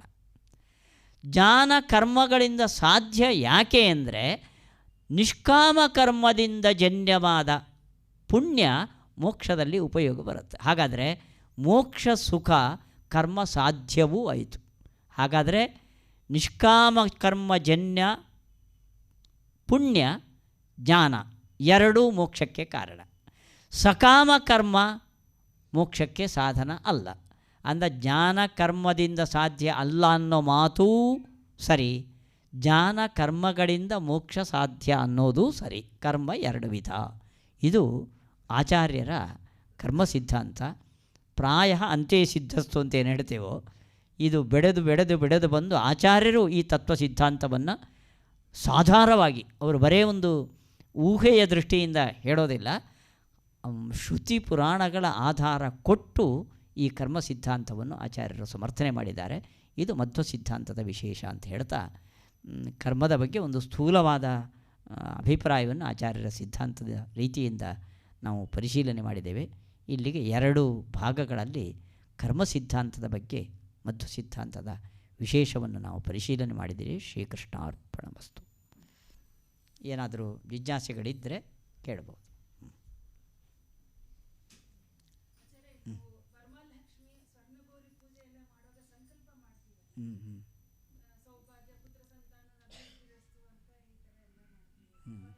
ಅದು ಸಕಾಮ ಕರ್ಮನೇ. ಅದು ನೀವೊಂದು ಫಲದ ಮೆನ್ಷನ್ ಮಾಡಿದಿರಿ ಅಂದರೆ ಅದು ಸಕಾಮ ಕರ್ಮ. ಮಾಡಿದರೆ ಮಾತ್ರ ಅದು ನಿಷ್ಕಾಮ ಆಗುತ್ತೆ. ನೋಡಿ, ಇನ್ನೂ ನೋಡಿ, ನೀವು ಆ ರೀತಿಯಾಗಿ ಸಂಕಲ್ಪ ಮಾಡಿದಿರಿ ಅಂತ ಇಟ್ಕೊಳ್ಳಿ, ನನಗೆ ಪುತ್ರ ಪೌತ್ರಾದಿಗಳಿಗೆ ಕ್ಷೇಮ ಆಗಬೇಕು. ಯಾಕೆ ಕ್ಷೇಮ ಆಗಬೇಕು? ಕ್ಷೇಮ ಆಗದಿದ್ದರೆ ಅವರೆಲ್ಲ ದುಃಖಪಟ್ಟರೆ ನನಗೆ ತಡ್ಕೊಳ್ಳೋಕ್ಕಾಗಲ್ಲ. ಇಲ್ಲಿ ನಿಂತರೆ ಸಕಾಮ. ಪುತ್ರ ಪೌತ್ರಾದಿಗಳು ಚೆನ್ನಾಗಿದ್ದರೆ ನನಗೆ ಮನಸ್ಸಿಗೆ ಕಿರಿಕಿರಿ ಇರೋದಿಲ್ಲ, ಮನಸ್ಸು ಪ್ರಶಾಂತವಾಗಿರ್ತದೆ. ಆವಾಗ ನಿನ್ನನ್ನು ಧ್ಯಾನ ಮಾಡಲಿಕ್ಕೆ ಬರ್ತದೆ.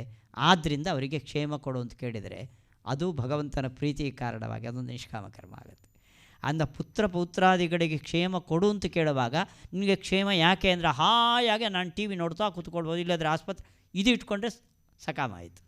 ಕಾಮದಲ್ಲೊಂದು ಉಚ್ಚ ಕಾಮ ಇದೆ. ಆ ಸಂಸಾರದ ಕಿರಿಕಿರಿ ಇಲ್ಲದಿದ್ದರೆ ನಮ್ಮ ಮನಸ್ಸು ನಿನ್ನಲ್ಲಿ ಏಕಾಗ್ರ ಆಗುತ್ತೆ. ಭಗವಂತ ಈ ಸಂಸಾರದ ಕಿರಿಕಿರಿಯನ್ನು ಕೊಡಬೇಡ ಅಂದರೆ ಅದು ಒಂದು ರೀತಿಯ ನಿಷ್ಕಾಮ ಕರ್ಮ ಆಗುತ್ತೆ. ಆದ್ದರಿಂದ ಗೌರಿ ಪೂಜೆಯಲ್ಲಿ ಈ ಅನುಸಂಧಾನ ಇದ್ದರೆ ಆ ಗೌರಿ ಪೂಜೆ ಭಗವಂತನ ಪ್ರೀತಿ ಕಾರಣ. ನಮ್ಮ ಆಚಾರ್ಯರ ಸಿದ್ಧಾಂತದಲ್ಲಿ ಕರ್ಮಫಲವನ್ನು ಕೊಡೋದಲ್ಲ. ಎರಡು ಭಗವಂತನ ಪ್ರಸಾದ ಇದೆ. ಮೋಕ್ಷಕ್ಕೂ ಭಗವಂತನ ಪ್ರಸಾದ ಕಾರಣ. ಈ ಕರ್ಮದಿಂದಲೂ ಕೂಡ ಕರ್ಮಜ ಪ್ರಸಾದ, ಜ್ಞಾನಜ ಪ್ರಸಾದ ಅಂತ ಎರಡೇ. ಜ್ಞಾನದಿಂದ ಉಂಟಾದ ಪ್ರಸಾದ ಭಗವತ್ ಪ್ರಸಾದ, ಕರ್ಮದಿಂದ ಉಂಟಾದ ಭಗವಂತನ ಪ್ರಸಾದ. ಉತ್ತಮಸ್ತ್ವೇವ ಮುಕ್ತಿದಃ, ಜ್ಞಾನಜನ್ಯ ಪ್ರಸಾದ ಮಾತ್ರ ಮೋಕ್ಷಕ್ಕೆ ಕಾರಣ. ಮಧ್ಯಮ ಜನಲೋಕಾಪ್ತಿ, ಕರ್ಮಜನ್ಯ ಪ್ರಸಾದ ಏನಿದೆಯೋ ಅದು ಜನಾದಿ ಲೋಕಗಳನ್ನು, ಸ್ವರ್ಗ ಜನಲೋಕದವರೆಗಿನ ಲೋಕಗಳಿಗೆ ಕಾರಣ ಆಗತ್ತೆ ಅಂತ. ಕರ್ಮಜನ್ಯ ಪ್ರಸಾದ ಅಂದರೆ ಹೀಗೆ, ನೀವು ಮಾಡುವ ಸತ್ಕರ್ಮ ಭಗವಂತನ ಚಿತ್ತಕ್ಕೆ ಬಂದು ಅವನು ಪ್ರೀತನಾಗಿ ಅವನು ಫಲವನ್ನು ಕೊಡ್ತಾನೆ. ಅವನು ಪ್ರೀತನಾಗಲಿ ಅನ್ನೋ ಉದ್ದೇಶವನ್ನು ಈ ರೀತಿ ಅನುಸಂಧಾನದ ಮೂಲಕ ನಾವು ಮಾಡಿಕೊಳ್ಬೋದು. ಆವಾಗ ಅದು ಕೂಡ ಒಂದು ಸತ್ಕರ್ಮ ಆಗ್ತದೆ. ಹೇಳು.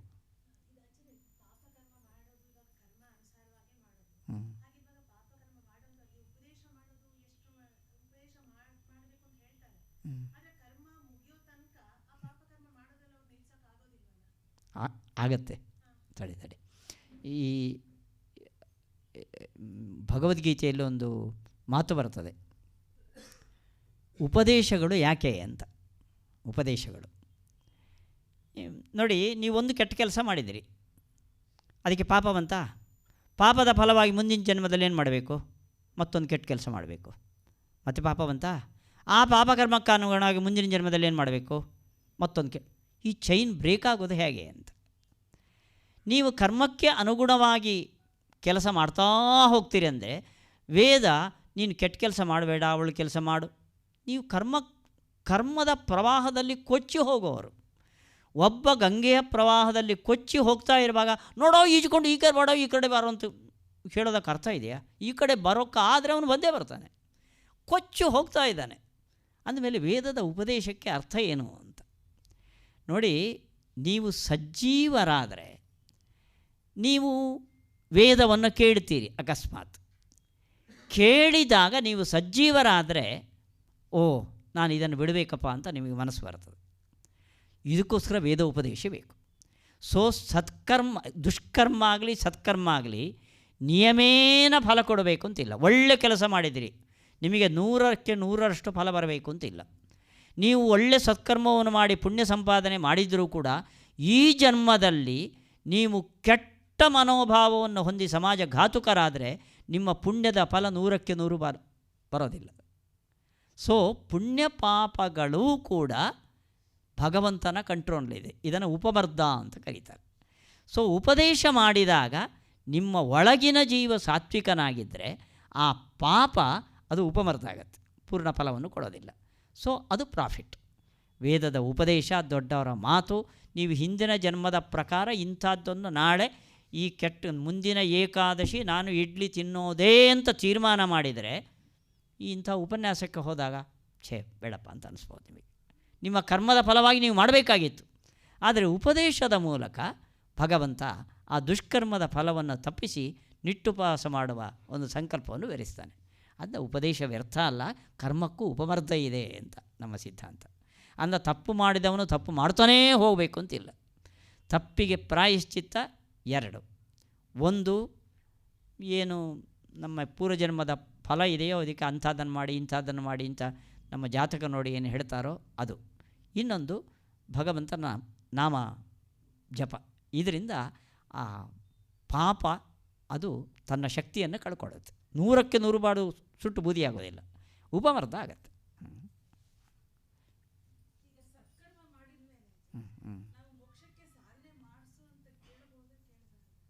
ಕೇಳಬೇಕು, ಸಾಧನೆ ಮಾಡಿಸು ಅಂತ ಅವನ ಹತ್ರನೇ ಕೇಳಿಸ್ಬೇಕು ನಾವು ಸತ್ಕರ್ಮ ಮಾಡಿ. ಹೌದು. ನಮ್ಮ ಸಿದ್ಧಾಂತದಲ್ಲಿ ಮೋಕ್ಷ ಕಾಮನೆಯೂ ಇಲ್ಲದೆ ಕರ್ಮಾಚರಣೆ ಅದು 3 ಜನಕ್ಕೆ ಮಾತ್ರ ಸಾಧ್ಯ. ನಮಗೆ ಮೋಕ್ಷ ಕಾಮದಿಂದ ಕರ್ಮಾಚರಣೆ ಮಾಡೋದು ನಿಷಿದ್ಧ ಅಲ್ಲ.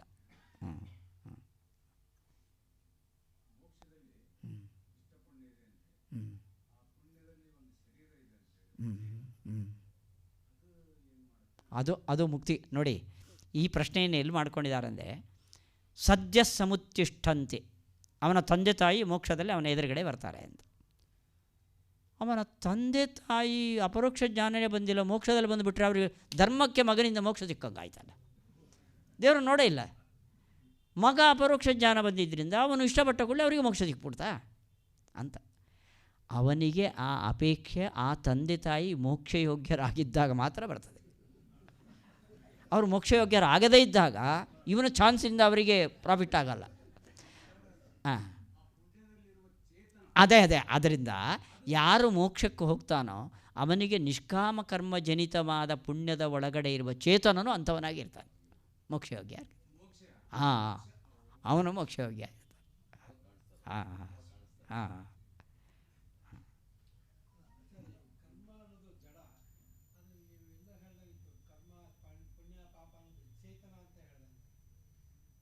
ನೋಡಿ, ಜಡ ಅಂತ ಹೇಳಲಿಲ್ಲ ನಾನು, ಪೂರ ಜಡ ಅಂತ ಹೇಳಿಲ್ಲ. ಅಚೇತನ ಶರೀರಾಣಿ ಚೇತನಾನಿ. ಅಚೇತನ ಹೀಗೆ ನಾವಿದ್ದೇವಲ್ಲ, ಇದರ ಒಳಗೆ ಒಂದು ಚೇತನ, ಇದು ಅಚೇತನ. ಹಾಗೆ ಕರ್ಮ ಮೀನ್ಸ್ ಒಂದು ಶರೀರ, ಅದರೊಳಗೊಂದು ಆತ್ಮ, ಇದನ್ನು ಕರ್ಮ ಅಂತ ನಾವು ಕರಿತೀವಿ. ಜಡಚೇತನಗಳ ಒಂದು ಮಿಶ್ರಣ ಕರ್ಮ. ನೋಡಿ, ಇದರ ಒಳಗಡೆ ಇರುವ ಚೇತನ ಇದ್ದಾನಲ್ಲ, ಅವನಿಗೆ ಇದು ಶರೀರ. ದೇವರ ಸಂಕಲ್ಪ ಮಾಡಿ ಅಂಥ ಚೇತನವನ್ನು ಇದರೊಳಗೆ ಸೇರಿಸ್ತಾನೆ. ನೀವು ಇವತ್ತೊಂದು ಕೆಟ್ಟ ಕೆಲಸ ಮಾಡಿದ್ದೀರಿ ಅಂತ ತಿಳ್ಕೊಳ್ಳಿ, 10 ವರ್ಷದ ನಂತರ ಆ ಪಾಪದ ಫಲವನ್ನು ಅನುಭವಿಸಿ ಆ ಪಾಪ ಪರಿಹಾರ ಆಯಿತು ಅಂದರೆ ಏನರ್ಥ? ಈ ಪಾಪದ ಒಳಗಡೆ ಯಾರು ಸೇರಿಸ್ಕೊಂಡಿದ್ದಾನೋ ಚೇತನ, ಅವನಿಗೆ ಯಾರ ಶರೀರ ಕಳ್ಚೋಯ್ತು. ಸೊ ದೇವರು ಏನು ಮಾಡ್ತಾರೆ ಅಂದರೆ, ನೀವು ಮಾಡಿದ ಪಾಪ ಎಷ್ಟು ವರ್ಷದವರೆಗೆ ಕಂಟಿನ್ಯೂ ಆಗಬೇಕೋ ಅಷ್ಟು ವರ್ಷದ ಪ್ರಾರಬ್ಧ ಇರುವ ಜೀವನನ್ನು ಹುಡುಕಿ ಇದರೊಳಗೆ ಸೇರಿಸ್ತಾನೆ ಅವನು. ಸೊ ಅವನ ಕೈವಾಡ ಎಷ್ಟಾಯಿತು ನೋಡ್ರಿ. ಅಂಥ ಪ್ರಾರಬ್ಧ ಇರುವ ಜೀವನನ್ನು ಹುಡುಕಬೇಕು. ಈ ಕರ್ಮವನ್ನು ಹುಡುಕಬೇಕು. ಅದರೊಳಗೆ ಅವನು ಲಿಂಕ್ ಮಾಡಿ ಅವನ ಪ್ರಾರಬ್ಧವು ತೊಳೆಯಿತು, ನಿಮ್ಮ ಪಾಪವನ್ನು ಹೋಯಿತು. ಒಂದು ಏಟಲ್ಲಿ ಎರಡು ಕಲ್ಲು, ಒಂದು ಕಲ್ಲಲ್ಲಿ ಎರಡೇ ಫಲ. ಇದು ದೇವರ ಮಹಿಮೆ ಅಂದರೆ.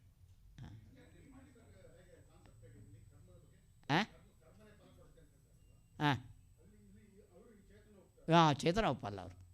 ಚೇತನ ಒಪ್ಪಲ್ಲ, ಜಡವಾದ ಕರ್ಮ ಫಲ ಕೊಡುತ್ತೆ ಅಂತಿಷ್ಟು. ಇನ್ನು ರಾಮಾನುಜರ ಕಾನ್ಸೆಪ್ಟ್ ಹೇಗಿದೆ ಅಂದರೆ, ಕರ್ಮ ಅಂತ ಒಂದು ಜಡ ಅಲ್ವೇ ಅಲ್ಲ. ಪುಣ್ಯ ಅಂದರೆ ಭಗವಂತನ ಸತ್ಪ್ರಸಾದ, ಪಾಪ ಅಂದರೆ ಭಗವಂತನ ವಿಕೋಪ. ಭಗವಂತನ ನಿಗ್ರಹ ಭಾವ ಪಾಪ, ಭಗವಂತನ ಅನುಗ್ರಹ ಭಾವ ಪುಣ್ಯ. ಪುಣ್ಯ ಪಾಪ ಅಂತ ಒಂದು ಅಸಟ್ಟೇ ಅಲ್ಲ ಅದು. ಇವನಿಗೆ ನೀವು ಒಳ್ಳೆ ಕೆಲಸ ಮಾಡಿದ ಕೂಡಲೇ ಭಗವಂತ ಒಳ್ಳೆಯದಾಗಲಿ ಅಂತಾನೆ, ಆ ಇಚ್ಛೆ ಪಡ್ತಾನೆ. ಕೆಟ್ಟ ಕೆಲಸ ಮಾಡಿದ ಕೂಡಲೇ ಇವನಿಗೆ ದುಃಖ ಬರಲಿ ಅಂತ ಇಚ್ಛೆ ಪಡ್ತಾನೆ. ಸೊ ಪುಣ್ಯ ಪಾಪ ಅಂದರೆ ಭಗವಂತನ ಇಚ್ಛಾ ನಿಗ್ರಹ ಇವೆ. ಇದು ರಾಮಾನುಜರ ಕರ್ಮದ ಕಾನ್ಸೆಪ್ಟ್. ಇದು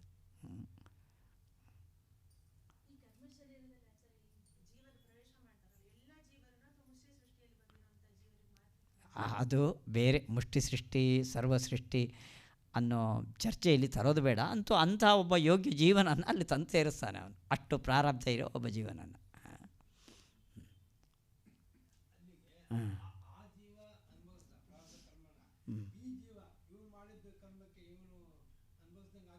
ಆಗದೆ ಆಯ್ತಲ್ಲ, ಇವನು ಅನುಭವಿಸಿದಾಗ ಆ ಪ್ರಾರಬ್ಧ ಕರ್ಮ ನಷ್ಟ ಆಯಿತು. ಶರೀರ ಇವನು ಅನುಭವಿಸಿದ್ದಾನೆ, ಆ ಕೆಟ್ಟ ಕೆಲಸದ ಫಲವನ್ನು ಇವನಿಗೆ ದುಃಖ ಬಂತು, ನನಗೆ ದುಃಖ ಬಂತು.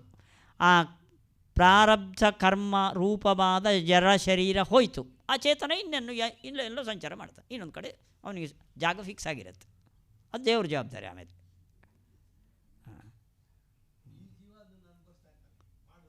ಮಾಡುವವನು ಅದೇ ಅನುಭವಿಸಿದರೆ ತಾನೇ ಈ ದೇಹ ಹೋಗೋದು. ಅವನು ದುಃಖವನ್ನು ಅನುಭವಿಸಿದರೆ ಈ ದೇಹ ಕ್ಷಯ ಆಯಿತು. ಕ್ಷಯ ಆದರೆ ಅದರ ಒಳಗಡೆ ಇರುವ ಜೀವನಿಗೆ ಬಿಡುಗಡೆ ಆಯಿತು. ಹೀಗೆ ಇವನು ಅನುಭವಿಸಿದ್ರಿಂದ ಆ ದೇಹ ಕ್ಷಯ ಆಯಿತು. ಆ ದೇಹ ಕ್ಷಯ ಆದ್ದರಿಂದ ಆ ಜೀವನಿಗೆ ಇನ್ನೊಂದು ಕಡೆ ಚಾನ್ಸ್ ಸಿಕ್ತು ಅಷ್ಟೆ.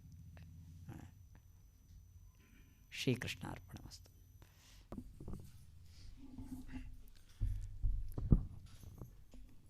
ಇಷ್ಟು ಹೊತ್ತು ಆಚಾರ್ಯರು ನಮಗೆ ಮಧ್ವ ಸಿದ್ಧಾಂತದ ಪ್ರಧಾನ ಪ್ರಮೇಯಗಳು ಎನ್ನುವಂತಹ ಅಂಶದಲ್ಲಿ ಉಪನ್ಯಾಸ ಕೊಟ್ಟರು.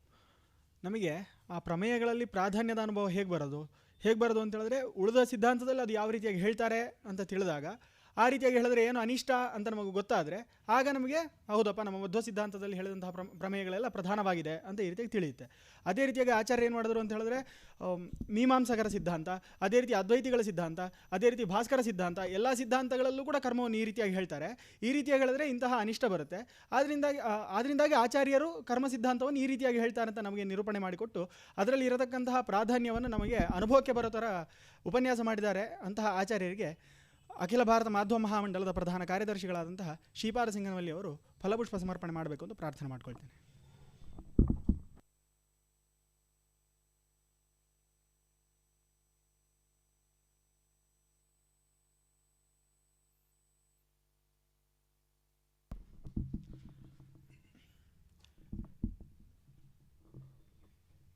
ಇನ್ನು ಮುಂದಿನ ಉಪನ್ಯಾಸ ಮುಂದಿನ ತಿಂಗಳು 24ನೇ ತಾರೀಕು. ನಿನ್ನೆ ಹೇಳಿದಾಗೆ ವಿಶೇಷ ಉಪನ್ಯಾಸ ಏನಂತ ಹೇಳಿದ್ರೆ 4 ಸೆಷನಲ್ಲಿ 24ನೇ ತಾರೀಕು ಪಂಚಾಖ್ಯಾತಿ ಅನ್ನುವಂತಹ ವಿಷಯದಲ್ಲಿ ಸತ್ಯನಾರಾಯಣ ಆಚಾರ್ಯರಿಂದ ಬೆಳಿಗ್ಗೆ 8:30ಯಿಂದ 10 ತನಕ ಮೊದಲನೇ ಸೆಷನ್, ಆಮೇಲೆ 10:30ಯಿಂದ 12, ಆಮೇಲೆ 1:30ಯಿಂದ 3 ತನಕ, 3:30ಯಿಂದ 5 ಗಂಟೆಯ ತನಕ 4 ಸೆಷನ್ನಲ್ಲಿ ಉಪನ್ಯಾಸ. ಇನ್ನು ಮರುದಿನ 25ನೇ ತಾರೀಕು ಪೂಜ್ಯ ಆಚಾರ್ಯರಿಂದ 2 ವಿಷಯದಲ್ಲಿ ಉಪನ್ಯಾಸ ಮಾಲಿಕೆ. ಮೊದಲ 2 ಸೆಷನಲ್ಲಿ ಪ್ರಾಮಾಣ್ಯ ಸ್ವತಸ್ವ ಎನ್ನುವಂತಹ ವಿಷಯವನ್ನು ಕುರಿತು, ಇನ್ನು ನಂತರದ 2 ಸೆಷನ್ಗಳಲ್ಲಿ ಭೇದಸ್ಯ ಧರ್ಮಿ ಸ್ವರೂಪತ್ವ ಸಮರ್ಥನಂ ಎನ್ನುವಂತಹ ವಿಷಯದಲ್ಲಿ ಉಪನ್ಯಾಸ ನಡೆಯಲಿಕ್ಕಿದೆ. ಎಲ್ಲರೂ ಕೂಡ ಆಗಮಿಸಬೇಕು ಅಂತೇಳಿ ಕೇಳ್ಕೊಳ್ತಾ ಇದ್ದೀನಿ.